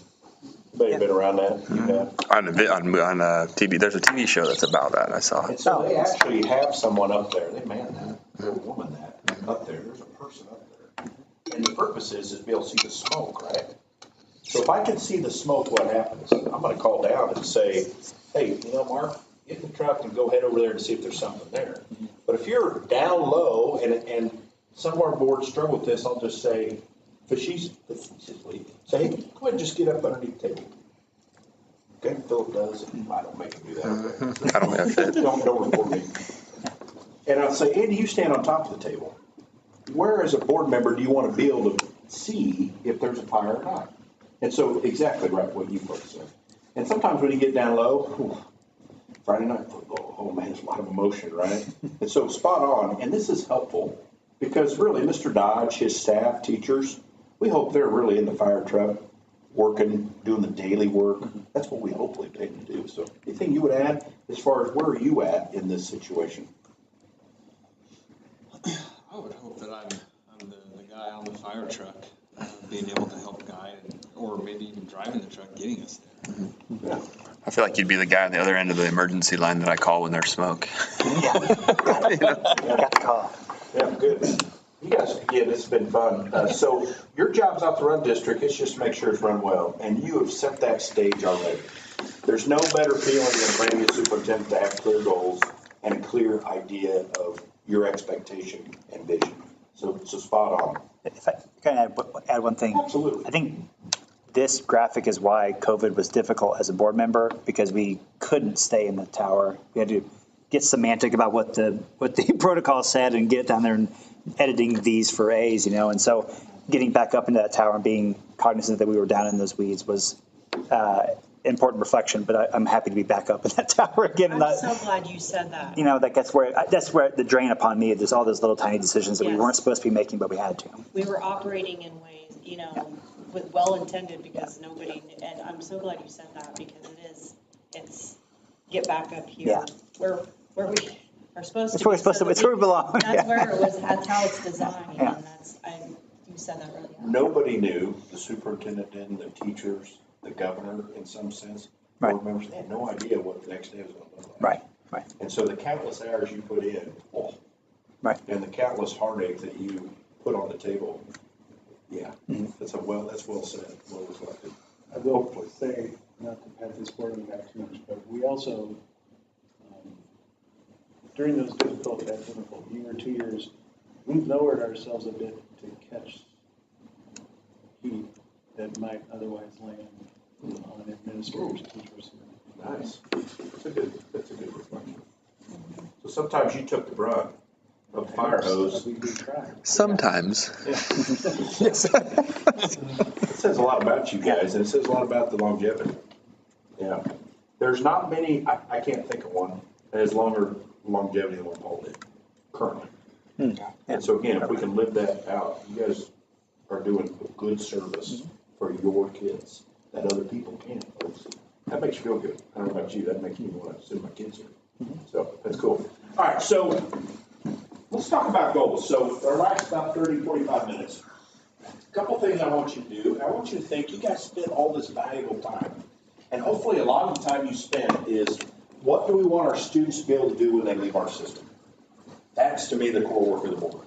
There's no, I mean, hiring superintendent's important, strategic plan's important. Man, thinking about and having conversations at this table about what success looks like is critical. And so we want to spend the rest of our time to make sure that as we make this smooth transition, that we have some clear ideas about what those short-term goals are for your superintendent. And to be honest, the most important thing this first 100 days, communication relationships, right? That's really important. Don't get me wrong, it's super important. But there's a ton to be said that these things can't be done until we have a working relationship that we trust each other's high-level communication. And that is going to take some time. I didn't marry my wife on the first date. It took us a while to go through there, get to know each other. We were parents. That was a little scary. Okay, and so Mark is in the same spot just like you guys are. You guys are in this honeymoon phase, still starting to say, "Oh, you snore at night? Oh, I didn't know that." You know, and so you're still really kind of feeling each other out, okay, figuratively speaking. And so that is important for you guys to continue to think about and really not discredit or not value, but really appreciate. And so that's why this is so important. So just real quick, popcorn out as we kind of tease this around. In your opinion, what will be the biggest change you foresee for your district this year? No right or wrong. What do you think it is? Kind of a trick question. I don't think Brian is quite as coy as I am. I'm kind of coy. He's a little more academia, matter of fact. What do you foresee as the biggest change for your district and why? Shout out a couple ideas. What I'm very curious about is what enrollment numbers look like for this year. Okay. I think there's lots of, some legislation has gone through and some changing perspectives that may influence those numbers. Perfect. And I want you to, okay, no, that's good. Okay, just hold it there. Okay. Yeah, I'll just hold it. I'll come back to that. What is it? We have a new superintendent. Okay, good. I was going to, related to that, I think a different communication style. Yeah, kind of goes with what Philip said. Good. Andy with E. Yeah, I was more in line with what Chris said. I was reminded of a KSB seminar I once went to where they talked about how most of Kansas towns were shrinking. And so on top of every other issue, they had that budgetary Stress. And we have been lucky in that way. And I'm worried in the next few years that we're going to face some of those challenges. 800 kids district enrollment? Now we're at around 1,300. Okay, good. So you're double the median. Median's about 550. But still, you lose 10, 15 Makes kids. a difference, yeah. It's a fairly significant. Or gain that many too. Or gain that many. Yeah. And it's a very, teachers are leaving the field and so on, and so with less dollars, it's hard to retain them. Yeah. I thought I saw something about Overlook, Overbrook, and come to Baldwin. Is that science? Yes, sir. There's a little sticker up there on that water tower. Yeah. Big red lantern don't. Saying leadership and relationship building with the community and getting everybody feeling comfortable and confident. So I think we can't underestimate, you guys did a good job here, because I think the biggest change is going to be this position, at least for the short term. Not going to be a long-term thing, but certainly short-term in the sense that you guys have already got to gel with him. You guys have already spent 2 meetings, essentially, a lot of time together, right? And some of the other staff, principals maybe, were like, oh, I haven't got to knock on his door and go and talk to him yet. And so that's going to be a shift. He's not Paul. He'll never be Paul. So some of those people that love Mr. Dorothy, hey, Mr. Dorothy's great, thank you, but he's retired. And now we got a new sheriff or new captain in town who's going to do things a little different. And he has to, and he should. And so that big changes him. And so appreciating that first couple months, because there might be a knee-jerk reaction to say, hey, this is not how we do it. We don't do that forward, right? Well, we're changing some things. And at times, the board gets pushed back on that. So to Chris's point, and to Andy, I believe, let's talk about these goals. And so I'm going to have you do a couple things. You should have a marker in front of you. Okay? And it's going to be a little congested, but I want you to come up here and I want you to rank these in order 1 to 4 of, in your opinion, importance. So you're going to put a 1, 2, 3, and 4. Okay? And you'll just put, for example, if I wanted to think that was be a 1, I'd put a 1 underneath here. Let's say a 3, a 2, and a 4, for example. All board members will put their 1, 2, 3, and 4 up there. No initial or? Nope, just yep. I'm gonna need to come back and do this at the next board meeting, so I need to think about. Your processor. Yeah. Well, I'm going to give you just a little time. Now, before you rank them, I want to tell you that you're not ranking them in a such where you're going to go, hey, number 4 is not important. No, they're all important. But when we think about these short-term goals, it's going to tie to Chris and Andy's comment. Then we're going to talk about, when we think about the importance, what are going to be the changes and challenges that we're going to deal with in that. One of them that comes to mind is declining enrollment or the increase in enrollment. How does that affect a couple of these things? Potentially a lot, right? We're going to go ask for a bond, or we're going to raise mill levy, or we're going to do whatever with our capital funds, and we're losing kids 20 at a time. That's going to be tough. So first, I want you to just rank these. Again, if you already are ready to do, if you want to sit there and process this a bit. 1 through 4.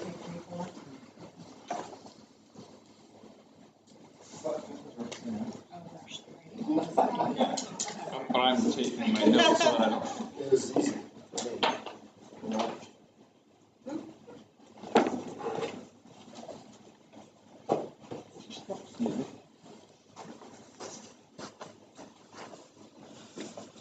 We get that. I get carried away with the good conversation. No, it is good conversation. Hey, if you want to, take a couple minutes here and we'll take a restroom and we'll kind of finish this up.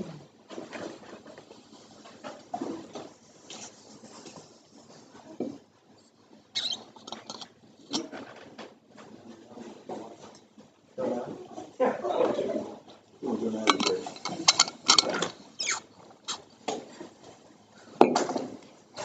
Nobody panic. Nobody. Oh my gosh. Don't touch it. Is this camera on? Yes. Oh, is it really? Oh, no, it's just that one. Okay, good. Yeah, no. Because Phil and I have been like, We're not at recess and, yeah, we're just, I have 3 options to hit. This recess, executive session, or stop streaming. I was going to go with the big red button that says stop. I knew it was gonna happen, Kay, I knew it.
It clears the brain. Yeah. At your place, I put the board goals. Resuming the meeting now, thank Oh, you. sorry. No, that's okay. We're good, okay. I put the strategic plan at your place, and I want to reference a couple things before we turn you loose here. So you're going to see an asterisk by some of the action steps in each one of the target areas. Those, as you recall, which probably you've done the work here, so this is not anything new, but those are the priorities that the board says, these are important to us, these are the ones that we want to hone in on, and really, let's say, these are the ones we're going to own. Now, the other ones doesn't mean that we don't value those, but those are some other things that maybe not day one, but day two, day three, that came from our community and our staff are important, but aren't right now. When we think, I always call it the funnel. The board has to make the decision, say, what are we going to be really good on? You can't be really good at everything. You can be really good at some things.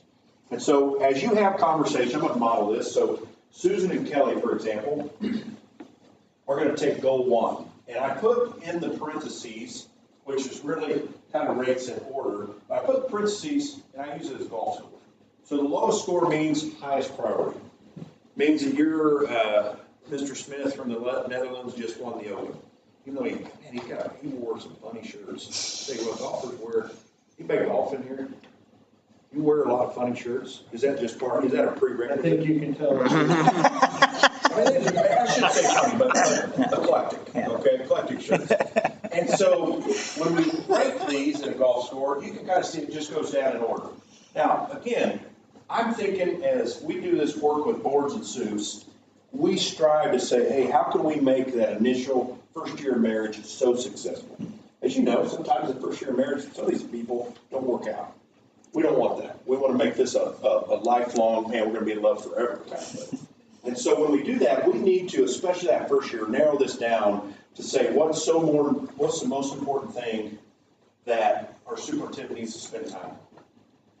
He's not going to be able to do everything. And so this is part of that process of doing that. So Kelly and Susan, for example, we're going to take this first one. They're going to go to target area 1 here. They're going to spend some time talking about what the board's priorities are. Those are with the asterisk. Okay. Once they review those, I want them on a Post-it note. They can do it with one Post-it note, however many it takes. But I want them to think about, Kelly and I kind of modeled this a little bit to each other before we started about, when you think about goal 1, preparing students for success, what are going to be some of the changes that you forecast in that area? Now, this is regurgitating some of that information, but we want to make sure as a board team and a superintendent, we're not blindsided by our history here or the lack thereof, maybe some of your interactions that you've had in the board from the past, maybe some things that you've talked about that we haven't brought him up to speed yet. Well, we've been talking about that for a while. Oh, you didn't know that, right? Because he's new. And so we want to make sure everybody's on the same page. So changes. Be 1 or 2, 3, however many you guys come up with, put it on a Post-it note. The other thing I want you to think about, and that's not on accident, I just happened to, well, it is on accident, but it fits good here. What are the challenges that we're going to see when we think about preparing student success? Okay, enrollment's a big thing almost for every one of our districts. The other thing that's a big thing that could very well be up there, could impact you, is diversity, low SES, diverse student population. Folks, we're going to struggle here unless we take that into consideration and say it's important to us as a district. It's always great to be in a district that's white, affluent, and really has a bunch of smart kids. That's not Kansas. We have a lot of kids that have needs. We have broken homes. Parents are incarcerated. So those are the challenges we're talking about. Maybe Mark knows everything about that, and he's going to leave here and go, yeah, that wasn't helpful. But I think the board, especially with the longevity, has a pretty good insight of what that looks like when it comes to challenges. And so that's going to be helpful as we start to develop those short-term goals. And the last piece, which is always interesting, because I always get a call, and it's going to be around October, I know it is. Hey, Dr. you got a second? I need to talk to you. Oh, yeah, hey, what's going on? Hey, didn't know, but the homecoming parade, they've been doing that about 100 years here in Baldwin. And I just told them we couldn't do it anymore because we're not taking up school time. What do you think is going to happen, folks? Yeah. Not going to take long. Now, he may know all those things, but nobody knows those things better than you. Now, that was pretty trivial, but it happens. So I want you to think about, is there a warning positive to give him a heads up so that transition is smooth. But it's hard being new, and you end up tripping, stubbing your toe somewhere. Well, we don't want him to fall, scrape his chin. We want him to be able to catch himself. And so this is an opportunity for us as a board team to flush some of these things out. So Kelly and Susan, they're going to have a conversation around priorities.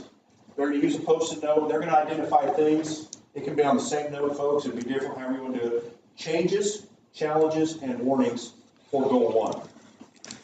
I'm going to set my timer for, I'm going to see, about 7 minutes. And then Andy and Kelly are going to do 2. Okay, Mark and Chris and Philip are going to do 3. Okay, I was hoping Tony was here, so we have an even number. That's okay. Okay. So, and then we'll rotate through. Now, when you go to the next one, I'm not going to give you as much time, because Kelly and Susan, I've already spent time talking about that. You're going to add to it, and we're going to roll through these, okay? Questions? Going to go fairly quick. This is a pretty quick review, but just to get people up to speed. Okay. Okay, 1, 2, and 3, all right? Okay, so engagement in schools and school activities.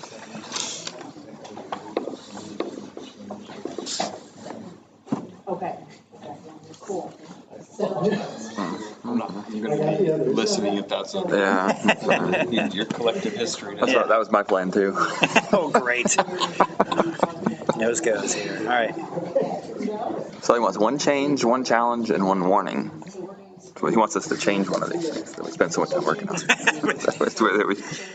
Or maybe an update to them. But Yeah. What here is going to be a change? Oh, that's gonna be Is that okay. what I'm- Okay. Is that how he's doing it? Maybe so. It's going to be a challenge, and then what's going to be? Okay. well, okay. So in terms of a change, I mean, I think your Yeah. background in leadership really impact that second one about determining ways for community engagement. Yeah, I mean, that's a good point. Paul lived here, knew the operations of who to call at City Hall, so to speak, right? And I think it's good that you don't know that an immediate phone call right now, and you may think outside the box in terms of contacting different organizations in our community first before some more historical partners there. And I think that would be beneficial for everybody to. Yeah, I mean, not even just to the community even, but like with us as the board, like the Friday emails, that kind of thing. Yeah, it's already been great. Yeah. So that's a change. Yeah. A challenge to that then? Staying on this. Say that again, Kelly. okay, so I think what you're asking is in year 1. I do have a thought on the challenge one here on that first one, encouraging student participation. What do we do if they don't participate? Like, do we have a response for the 15% of kids who are not engaging in some club, some sport, some after-school activity that is school-sponsored? Or can we find a way of they don't do sports over here, but they are in 4-H and pretty active in that? Or, what do we do when we realize that there's a kid who's doesn't have that additional thing beyond home and school? That could be a big challenge to figure out who the hell doesn't have this. Or do the math on that. Who's going to do that for our staff? But along those same lines, I would say one warning about that.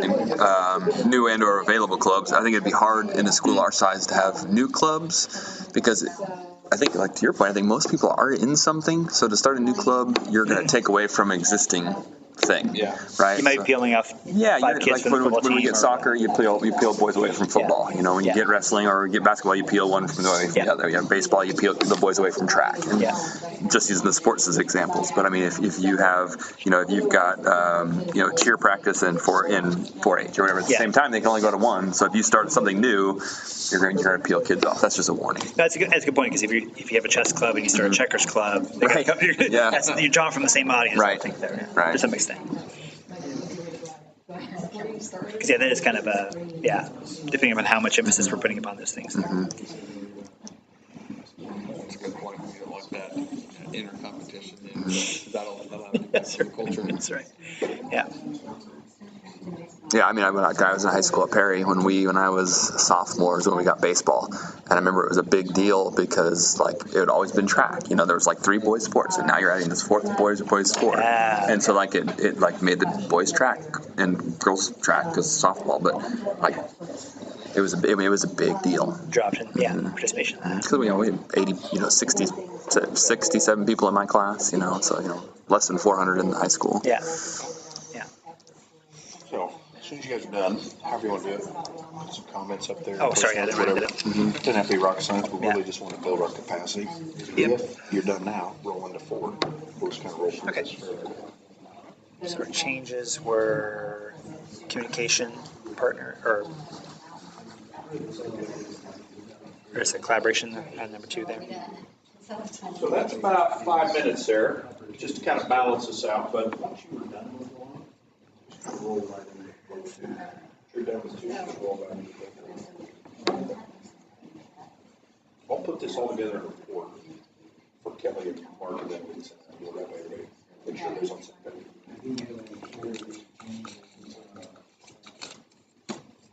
Good to go. Yeah, that was good to go. So number 4, yeah? Operations and facilities. I'll finish writing this down real quick. So challenges were ensuring participation.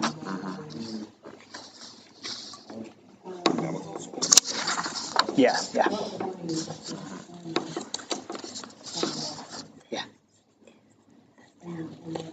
Oh, is he really? Yeah. Okay. I'll watch my P's and Q's here. There may not be one in I'm glad I'm learning that information now. So, morning 3. If there is a strong connection in town, well, the warning.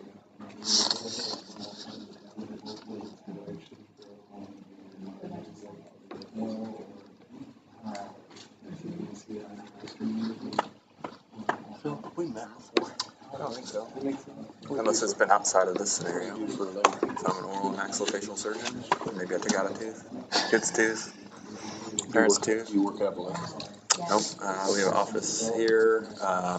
Here. Lawrence, Topeka, Manhattan, Ottawa, and Emporia. So, Maybe Emporia. maybe so. Interesting. Now, do you go into a certain office or Every day, a different one.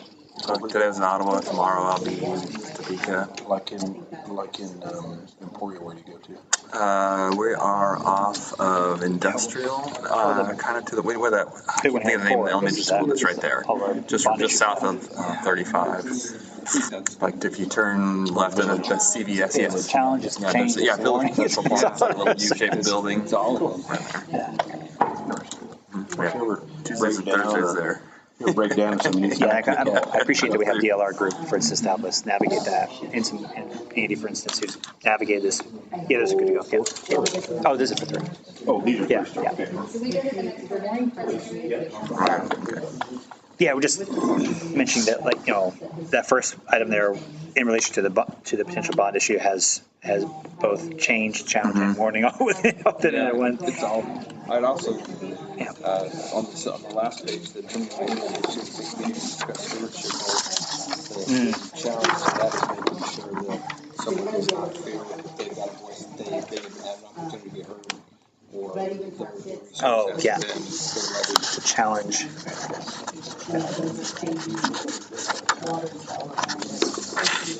Sticky notes that, they alternate, just drive me crazy. There's a challenge. We're kind of in that. A lot of these, for this particular one,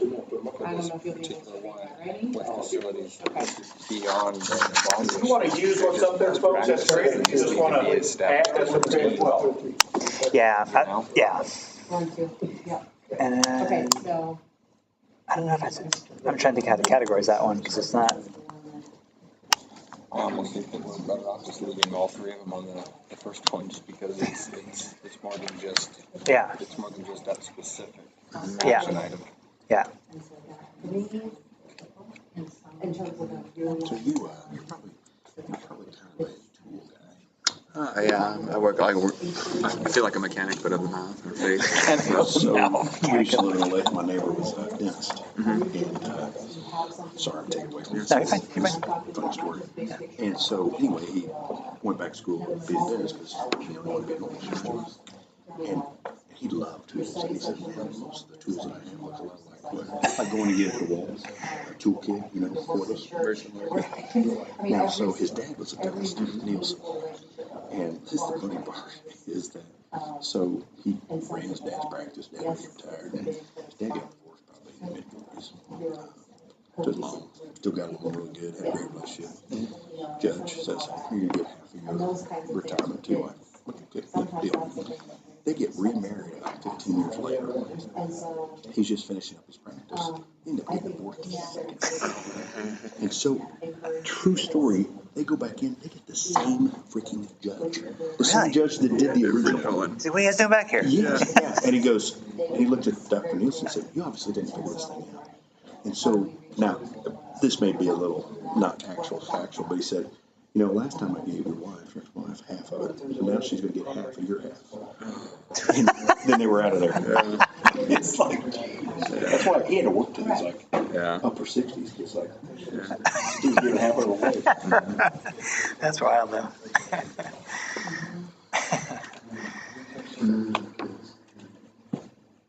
All right, so I got a challenge written down about ensuring all voices are represented here. So we got a change. What should I put down for a change in this section here? For operations and facilities, I mean, the bond issue is, I mean, that we're working on. That would be a significant change, yeah. Or just even having that conversation, we haven't had that in a long time. So, yeah, consideration for the bond issue. What was that? What's the timeline then discussed? You're going to do an audit first, and then We're at DLR who we've contracted to go through the visioning stage. So we went and did a facilities tour last week. And the next stage is getting the community groups together, the staff groups together. April docket, or What's that word? I think the April docket, yeah. Yeah. you know, you don't have a ton of hair, and that's probably good for your It's like, oh my gosh, holy smokes. Where's jamming stress into it? You don't have any warnings, that's fine, but if you do, Okay. otherwise move into goal one. Okay. Yeah, any specific warnings that I would go or target for me? I think it's still part connected to that bond. Yeah. That's a delicate water. Yeah. I think that's what each one wants to say. And it goes back to that whole, is everybody represented in what's being requested, that bond, or potential bond anyway? Because if there's like not a elementary application there, we're not going to get a whole lot of elementary folks wanting to, I think not seeing a benefit to that. There's a lot that they have seen that they'll share that Right. needs to be considered. Yeah. We gotta make sure that it's universal. Yes. To get everybody, to get as much voter. Yeah. So there was probably a disproportionate amount of benefit in the previous bond issue towards the elementaries. I mean, obviously, the building up there is all funded by that. And so, but that's been, before I lived here. Me too. Yeah. The news that came out last week, the battery plant. Oh, man. But we're kind of in that fringe area. Yeah. We could see some enrollment impact. Yeah. Yeah, absolutely. Because the whole open enrollment thing is like, it's just throwing me off. I'm not sure how we even. Then there's the open enrollment. Yeah. Because I know many Lawrence families who'd be like, can we please send our kids to Baldwin? Because it's been wild in Lawrence lately. Like, we'll drive them out here. Yeah. And the challenge is going to be structured so that you've got that game of the enrollment. Do we have the space? Do we have staff for it? Yeah. Material. Yeah.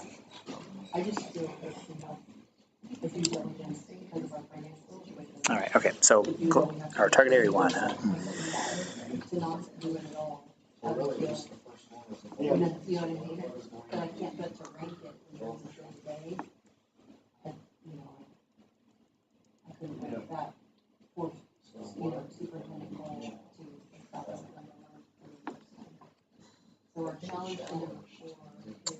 I mean, one of a change, I guess, we've kind of stressed outside of school educational opportunities, kind of like with McFarland Aviation and looking at doing that kind of stuff. That's kind of new. I don't think we have a lot of that going on, at least at the high school level. And I don't think we're going to have any elementary school student kids, but Right. for for high schoolers. And it takes a lot. That's if if that works out, and that's kind of one of our new things. That's a change. I think it's a good one too, because I don't know with our percentages, there are a number of kids who go half day, for instance, work the rest of the time, or do work study, I mean, but. And the other the next step of that is our CT program, facilities, materials, tools, stuff. So change this down. So it'll be all the way up at a CTE. Enrollment. Yeah.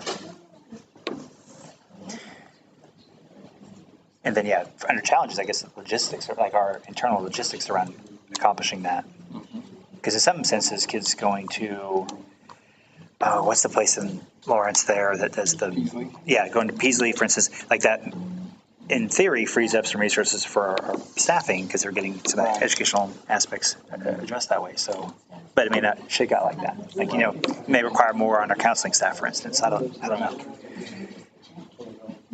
So staffing.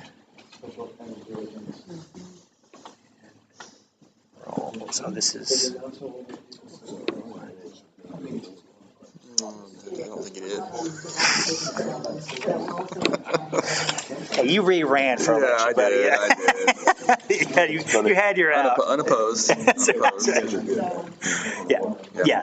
Mr. Dowd, if you want to start right there, she will never write it. But you had to run an additional time too, didn't you? Yeah. Because you were appointed? Yeah, so I had to run. Yeah, this is, I guess, that was my second election. Yeah. Oh, so you seen that? I came on, I think, pretty much in the middle One, right? You'll be done. of your first term, or was it towards the beginning of your first? Anyway, I had Same time frame. I think my first meeting was your first. Okay. Yeah. Because I had to run the very next election. If you're appointed, you have to run. So it was like 2 years. Yeah. So you've had to run every 2 years. Oh, that's obnoxious. Yes. Yes. Okay. I run. I didn't really do it. Well, I guess you've had that. Both times it was unopposed. Yeah. So. Yeah, when it was easy to fill out the paperwork about how much are you going to spend? Zero. Yeah. It's preferable that way. Oh, yeah. Anyways. I decided ahead of time that even if somebody went against me, I was going to just still do zero. I'm like, if someone wants to vote against me, if they want to vote against me because of how I've done, then great. If they want to like me because of what I've done, then they can vote for me. That's right, yeah. You actually have a record to run on at that point, too, yeah. That works out well.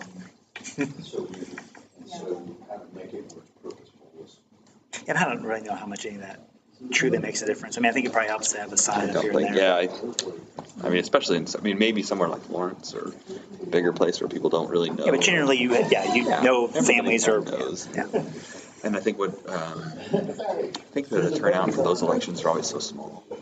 Yeah. Percentage-wise. Because they're on the odd years, right? Yeah, and so. Yeah.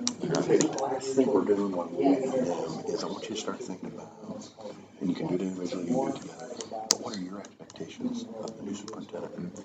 You know, when you're married with somebody for 16 years, those expectations just kind of, no quantities, I mean, you just kind of, the norms. So now when we're starting new, what are those expectations? And if we can both own those, we can make sure that, keep that intact. So like that. We'll combine with them and then write a white paper. Okay, so it's right. Come up with 4, 5, 6. 35, okay. Yep, we'll finish up. That'll work. So, soup expectations.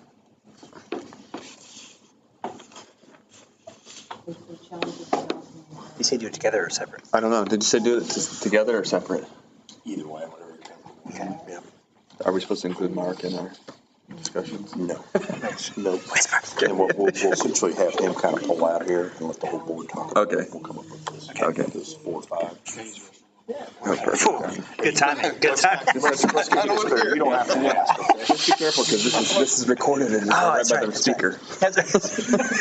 I think he's doing a great job so far. Exceptional job. Exceptional work. What a leader. Expectations. I think we've talked about them today a lot, but like communication and build crazy amounts of relationships Yeah. first, Yeah. first little go around here. I But think that, I mean, that's Right. And spot on. Yeah.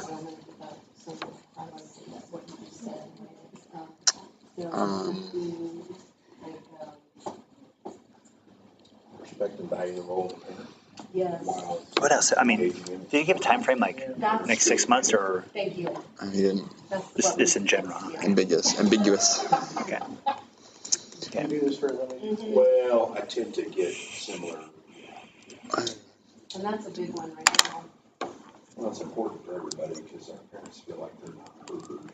Yeah. Some of them. We addressed this earlier, just that, there's been a polarization that is moving people withdraw. Or Well, I like this. This is yours over here too, right? Mm-hmm. Okay. This one I think sticks out in terms of his role. Okay. Maybe Yeah, no, if I I think had so. consistency to that too, not to be Yeah. wishy-washy about stuff, but like clear and consistent. Yeah, being like a breakwater, taking Yeah. taking the brunt. And, Yeah. So clear.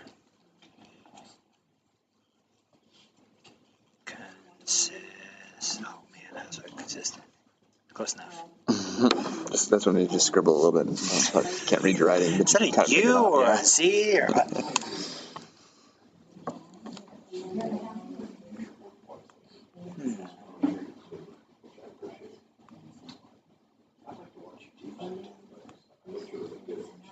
What else? For expectations we got.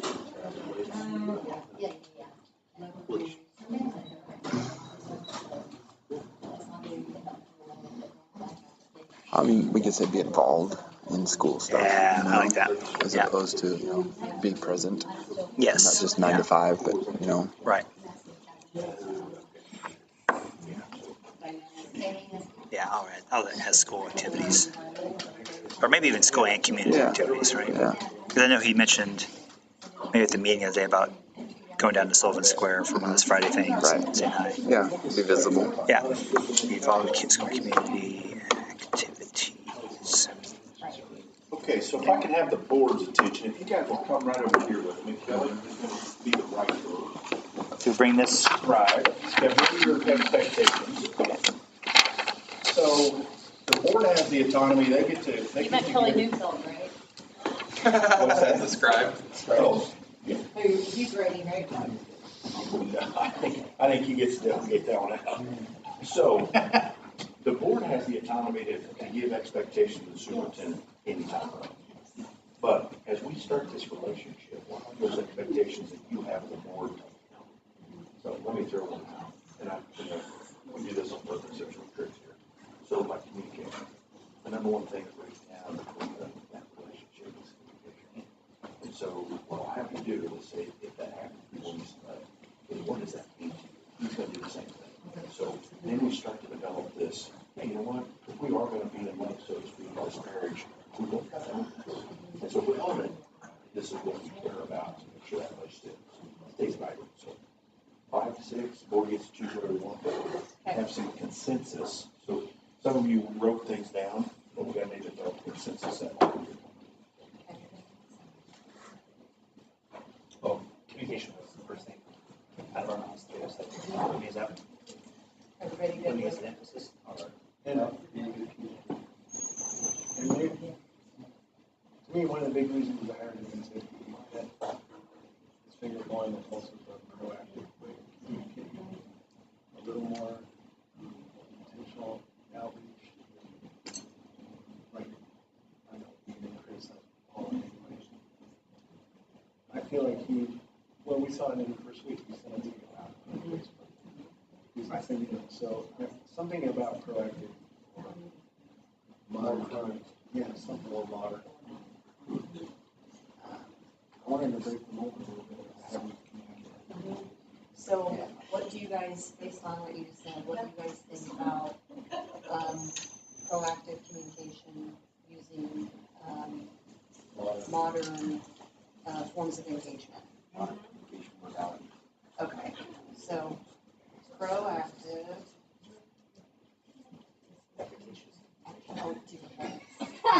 Modern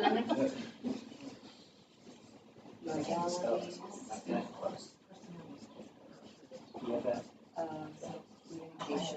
How's that? Okay. That's better. It's better when it's when I'm trying to write small, it's scary. Okay, number 2. What do you guys think?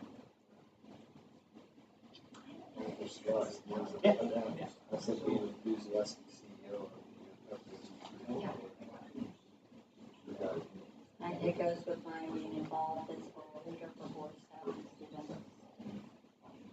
But actually, it goes more with my building relationships and trust in the community, because that's it involved.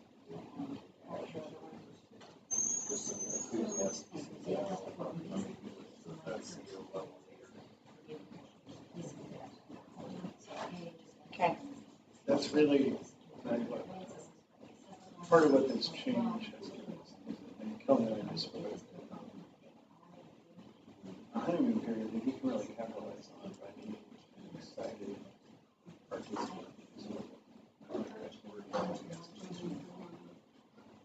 So, start with that. Enthusiastic,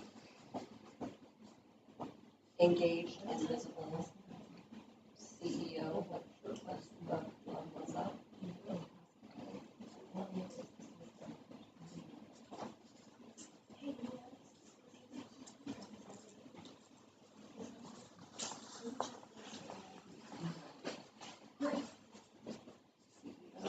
How about? I think that sums it up. Yeah. Okay. See, I just need to make it bigger. Okay, now I know. Might be a mistake. Why are you walking around that 24 by Good to be carrying around. All right, number 3. I think radical accountability is so important, and like providing the safety for that, because things will not always go perfectly. And I think the other thing we got to talk about that hasn't come up tonight, it isn't just that we have a new superintendent. We have essentially an entirely new district leadership team. Period. We have a new curriculum director. We have a new financial director. All of those things are new. There's going to be, payroll is different. I mean, all of those things. So there's a lot of newness and a lot of opportunity for fresh eyes. Absolutely. But in these early stages, everybody getting their sea legs is going to take a minute, and we have a high standard of expectation. I also think we need to pair that with, there may be some things like focus and been on the agenda, right? But we just own it. And I've heard you say this before, I actually used accountable in this work. okay. Just listen. Respect excellence, hold everyone accountable. That sums it up. I had something in mind, and I think it may be separate from any judgment on what you think of. I was just thinking, there's so many new relations in support. And I went back to our process from y'all. Like integrity was right there on our wish list for superintendent. I think he needs to demonstrate openness, honesty, and integrity to build a culture of all these new relationships. I don't know if that's a separate thing or if it's part of this. Yeah, I hear that as separate too. I feel that as a precursor to then expecting excellence. Yes, exactly. So make that number 3. So thank you for bringing us back to that, because you're right. We identified that as part of our values in our initial search process in the beginning. So The words I used were integrity, honesty, and openness. thank you. Like that. Honest and open. Integrity. What? Honest and open. Integrity. Openness. Honesty. Open what? Sorry. That's, and it's 2 ends, right? I think so. Guys, it's 2 ends. Openness. It's today. It's today. Integrity, openness, honesty, and honest. Right? That dovetails into And then that will set us up for the expectation of accountability.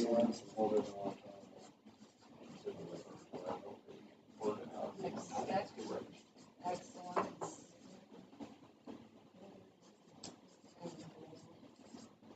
You could almost say everyone else like to be a culture of self-accountability. Yes, that's As what, opposed to holding everybody else. Okay, so then expect excellence and be accountable. Demand and demonstrate accountability or something? Yeah. Expect, demand is a strong Expect word. excellence and, be accountable. Okay. Easier to, right. All right. Do we have any more? and such a passion, but that's encompassed with being enthusiastic, so that's. I heard being visible several times. We Okay, do. We talked about community involvement. Don't be visible there, was Yeah, I put it in there. Capture. Yeah, it's kind of, it's everything everybody said, but kind of in a different. Susan, did you see capture? I don't feel a need to go find it. This is that. I was just say put fire on that. Have fun. I was gonna expect you to enjoy your work. I think we should put like practical jokes. Yeah. You know what, it's not, whether Phil was serious. No, I mean, I'm serious. I think the joke Having is- fun, taking care of himself, enjoying the job, something like that is valuable. I know my dad with his board, they used to have a plan for him to take care of himself. Just enjoy doing it. Or so what you're saying with wellness, what you're basically saying is, take care of yourself. Have fun. Lead by the example of taking care of yourself, so you take care of your brain. I mean, that's a nice example for kids to see too, but that's too wordy. We have the official, so I need recognition. Personal wellness and then it's some way to say it, personal wellness and enjoy the job. Or say prioritize, personal wellness. I like prioritize, because that gives a way to. Or maybe like number 3. Prioritize. Okay, give me that one. Yeah. You can't. You're not I gonna need work you to, if you will. I need you to come. Looks to be healthy, but not that. Look a little too tame. Get back in the office. Yeah, 100 pounds overweight's okay, but. We're doing weigh-ins, that's what that means. Weigh-ins every Monday. Prioritize, I have prioritized, how do we finish that? Health Prioritize and well-being. health and well-being.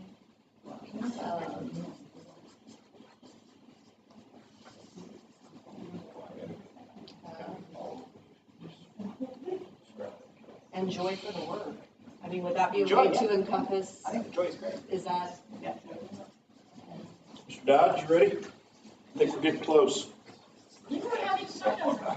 Oh, well, just do whatever you need This to. is the book that I would have had out, and I would have been just drawing pictures out of this book, and looking at this book and reading it. No, but more just armor and Yeah, oh yeah, thanks. I mean, I gotta go back to my drawings of like armored cars and all of that stuff. It's fun. Yeah, my mom sent a bunch of stuff of mine over. She didn't want it in her house anymore. Yeah, all the stuff you would have thrown away that she kept. Oh yeah, and there's this all these drawings are like this long on like butcher paper of just like war scenes and tanks and armor and all this. Babies falling out of planes. So, It's Dodge, hilarious. I'll have you start. So, this will be the last thing we do tonight. And so, essentially, this is just a great opportunity, again, to kind of cement, if you will, and really just kind of, we're past the vows, but if you will, it's kind of like the vows, all right? Again, I told you I was corny, but these metaphors and these analogies are important to think through, because that's how we're going to have a long-lasting relationship and not just one that lasts a week. And so, I'll kick it off with you. What do you want to say? Okay. In terms of, and from the expectations here, these are just kind of what I feel in terms of what would be important for us to move forward here. What I've got for student-centered and what I'm looking at this is that we are charged with providing the best possible learning environment and experience for all of our students from all different backgrounds. In terms of the decisions we make, the directions we have, and the things conversations we have, having that be the focus of what we do. Striving to be a school district, not a district of schools. While we have individual buildings for each grade band, if you will, they can't function in complete isolation. The decisions made in one building will always have collateral impact on the others. And that doesn't mean that a one-size-fits-all approach has to be applied, but rather it's looking at providing intentional consideration for the impact that those decisions have on the functionality of the entire school system. In terms of transparent communication, for me and the decisions that I want to make, or the recommendations I want to offer to our board, it's important that that I understand where everyone stands. I don't want the fallacy of silence equaling agreement, eroding at our trust and our ability to work together. And it's being able to offer a different perspective can always lead us to a third, even better option. Dedicating ourselves to building trust. One of the things that I always lean back to, one of the change leaders that I look up to is Simon Sinek and the work that he puts together. And there's a YouTube short that I came across several months ago that I just keep going back to it. And the message behind it is, we can be wildly productive, but if trust isn't present, the culture becomes toxic. And I want to make sure that we're not focused so much on getting things done that we forget to build the relationships along the way. And then the last piece is just committing to a clear vision for the future. And where I'm looking at with this is we can't get caught up on the shiny things that happen to be out and about, the new trends, what might be successful in another district, because that's what's successful for their population, their clientele, their teaching staff, their efforts. We need to make sure that we are articulating why we are doing what we are doing and map out where we want to go and allow us to remain consistent as we get there. That's where I was as I was processing, thinking about things. That's what I thought. Questions from the board, questions of Mr. Dodge? Hey, Greg, or clarification or anything like that?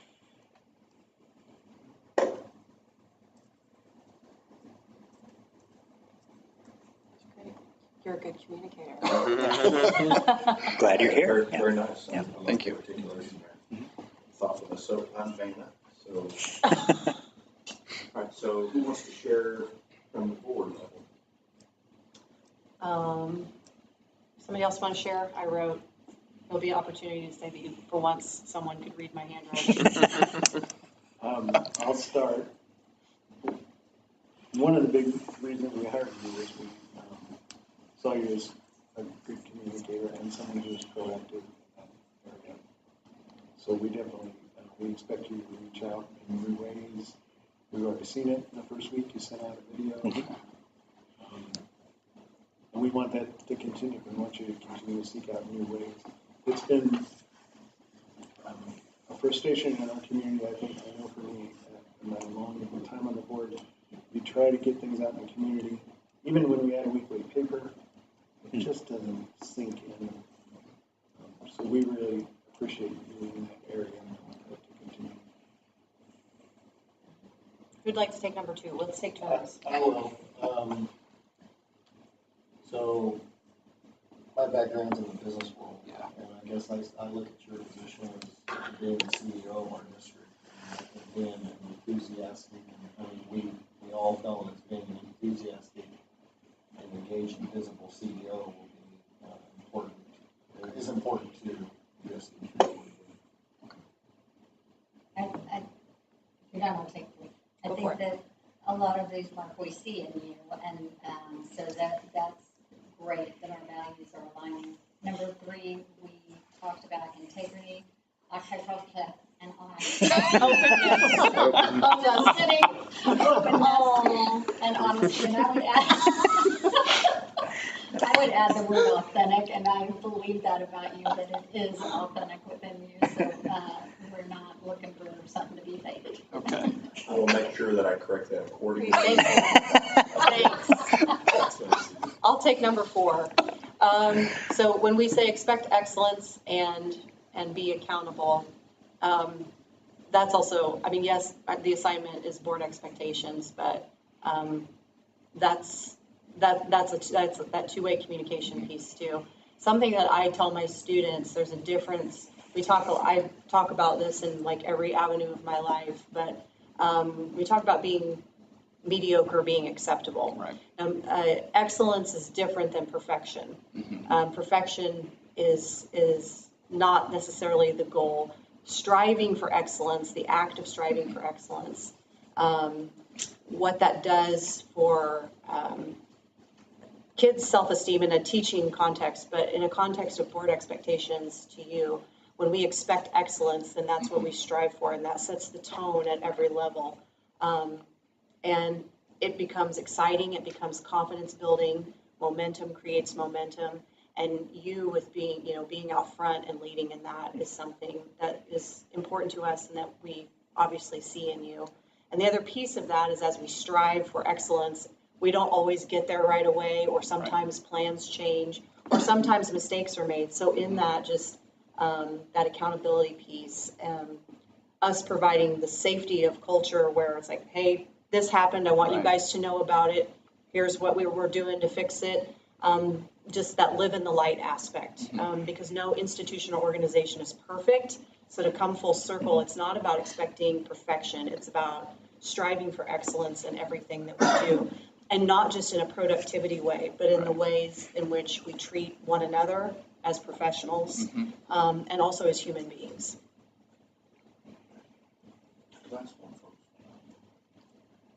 I lucked out. You're next. Is that the order here?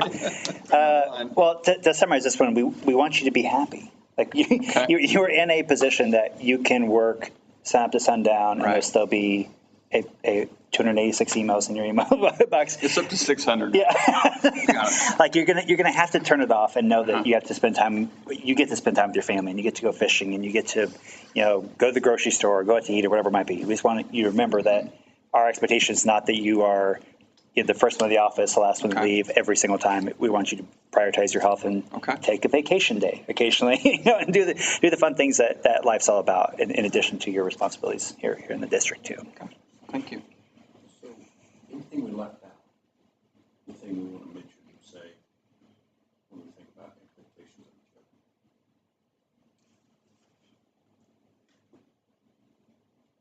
So that's all I have. I'll tell you, I have the good fortune to go really every district in the state. Some of our teammates are local, but man, I get to see, to be honest, high functioning all the way to, just in that forming stage, it's struggling a little bit to find their identity. And by the reflection that we have here tonight, this is one of my favorite nights because it gives you goosebumps as you walk out the door. Like almost in the sense, I want to be part of that team. It feels that good. And so you guys should be commended for your work. You should also be commended for your thoughtfulness of embracing a new teammate, a new team, a new venture, and a new vision. And to me, that is all about helping kids. And I'll challenge your thinking this next school year to think about just that, about the impact of what you did tonight on how that will. I always think about throwing a rock in the pond. And as board members, lots of times you're throwing a pebble and you really see the ripple. And it's such a big pond that maybe you don't see the ripple until you retire from the board or until you exit. But you know it's there. And when and if it gets tough this year, I'll challenge you to think about that ripple that there is there. Because I guarantee you, there's not a lot of people going, man, Susan, you really hope my kid graduates from here. But I will tell you, the only reason they graduate from here is because of the work that we did at this table that you do every month. It has a huge impact. So that's cool. The last thing I left you there, and I won't expand on it, but is the evaluation process, just a template. So when you have a new superintendent, you haven't had this problem, but you have to evaluate your superintendent twice in the first and second year. Third year, you can cut back to one based on state statute. So this is just a template of when you plug in those timelines. I offered Kelly and Mark, happy to sit down with them and put some dates and times into this, and then start looking through the reflection and the lens of what you provided Mr. Dodge tonight to start to think about, hey, what are those short-term goals for year one? The reason I spend just enough time on this is that, again, high-functioning boards will set the vision, and then they will evaluate that vision through the superintendent evaluation, not through unfortunately, and to be honest, I can't remember if the Wildcats win a lot of football games or not, but they will not reflect through that lens. They'll reflect through the lens that we did tonight. And so this is a real easy and simple tool to use, but essentially we set some goals, these short-term goals. Mr. Dodge will sit back and say, hey, what are the results? What will they look like? And what are some of the strategies to get there? And then the board will essentially, at the next meeting after, will say, yep, that's spot on. That's what I heard. That's what we agree upon. That's what we're going to evaluate. And then come November, you will do really that opportunity to say, hey, how we're doing. I think, and I think you can overcomplicate it. We're talking dentistry over here, but you got to take my tooth. That's pretty easy. Get the drill out, get the hammer, knock it out, right? We don't need to do some big, I would like to have a little note can. But it doesn't need to be complicated, folks. So if at November, during that 60-day statute window, if we're doing well, we're doing well. And all 7 of you have a vote there. If we're doing okay, but have some input, if we're doing okay, we need some input. If we're falling short on that goal, we need to know that we're falling short on that goal. And we'll reflect that based on what we talk about, or what you talk about, next meeting. And really somewhat put into motion. And so some districts want to do a real high integrity, high academic eval, and we may mesh those. I don't know. But it's also as easy as just say right now what the goals are. What are the outcomes and the results? Are we meeting them? All right, good. Give good feedback. And what you talked about tonight, if we're not meeting them, let's do it every month. Let's talk about that. So when we do get to November, there's no surprises. And it's fair for the new person to know exactly what's expected of him and to be able to give the opportunity to achieve that. And if he does, awesome, pat him on the back, give him a high five, whatever you do here. If he doesn't, let him know. Say, hey, you're doing well here, but we'd like to see this, or the outcome is not exactly what we thought. And he'll appreciate that, and he'll do a great job. You guys picked a winner and someone that cares about kids, that'll take you a long way. So what questions might you have tonight, or anything else when you kick around before I take off and get out of here?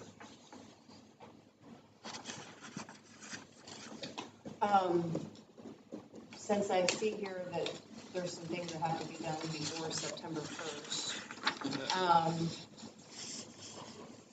For those of you board members, we didn't, just as a reminder, we did not do an evaluation for Mr. Dorothy last year because he had announced his retirement. The year before, we did a different type of evaluation so that we could use something that, and then it was a little more complicated. Yeah. But we also didn't have a new strategic plan to really pair that with. Are you guys okay with kind of transitioning to this model? The way he's outlined that would be a bit different. I don't want to, okay. If anyone's, okay. That's helpful. Are target areas are plugged into the goals, or they're just, the goals are derivative of the target areas? So I would suggest, and one strategy is that Mark and I and Kelly would visit via Zoom, regurgitate and reflect on what the board said tonight. And so the Post-it notes really are where you're going to form the short-term goals, knowing that, we're going to address each goal, but not at the depth of which the strategic plan was developed. Right. Partly because of the relationships, communication, etc.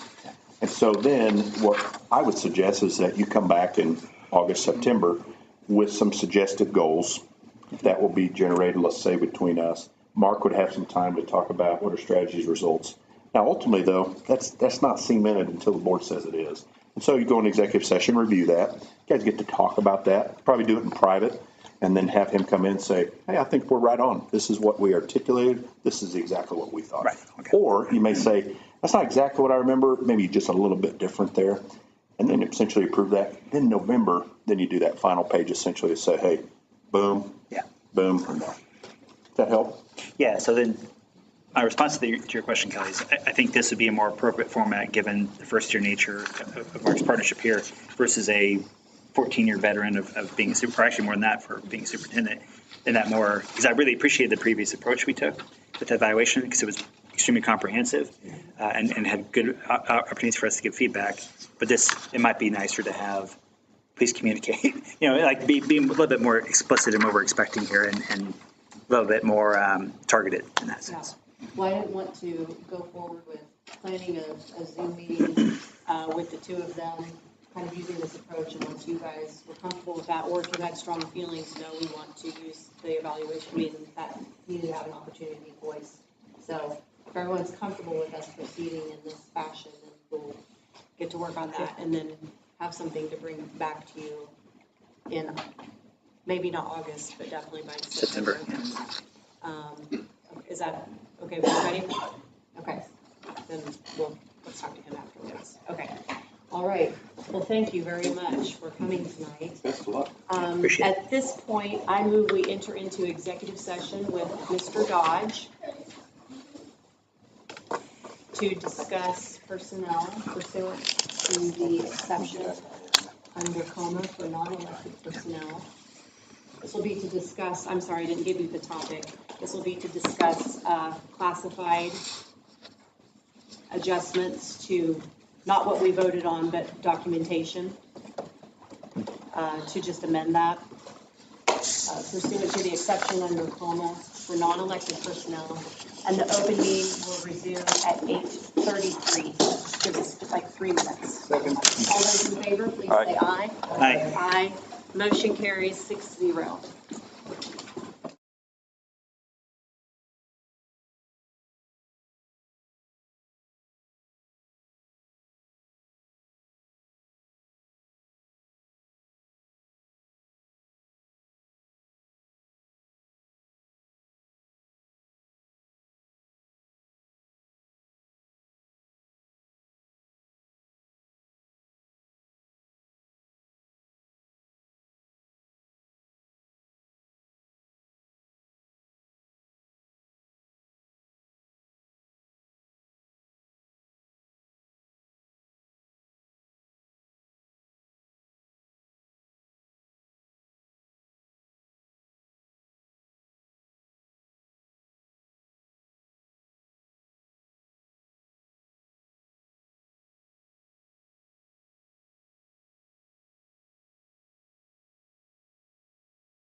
So I'm going to call about a 5-minute recess.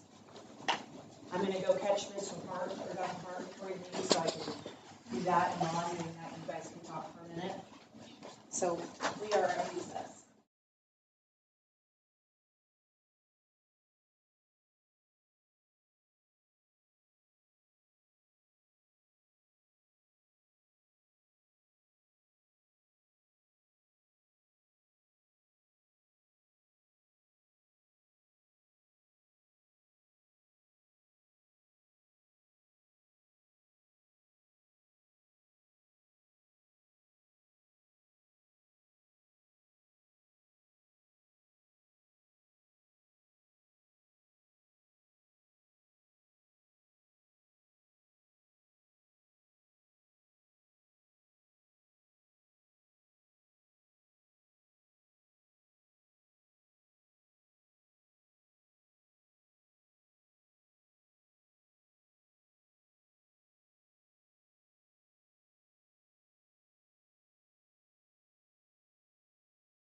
To a motion for approval on the personnel report, just to let everyone know, the document itself is correct per what, was looked at. It's a text wrap situation, it's a formatting thing. Okay. So that's had eyes on from board clerk, superintendent, and board president. So the way it was originally presented is correct, so that you know we're good to go for a motion of approval. And we would accept that now if someone would like to make that motion. A motion we approve the personnel report as presented. Bill has moved and Kelly has seconded to approve the personnel report. All those in favor, please say aye and raise your right hand. Aye. Motion carries 6-0. We can have a motion for adjournment. A motion we adjourn. Second. Phil has moved and Chris has seconded that we adjourn. All those in favor, please say aye and raise your right hand. Aye. Aye. Meeting adjourned 8:38. Thanks, everybody, for really good work tonight. I feel like there's going to be a time when you guys do a motion where I don't have to physically grab my hand.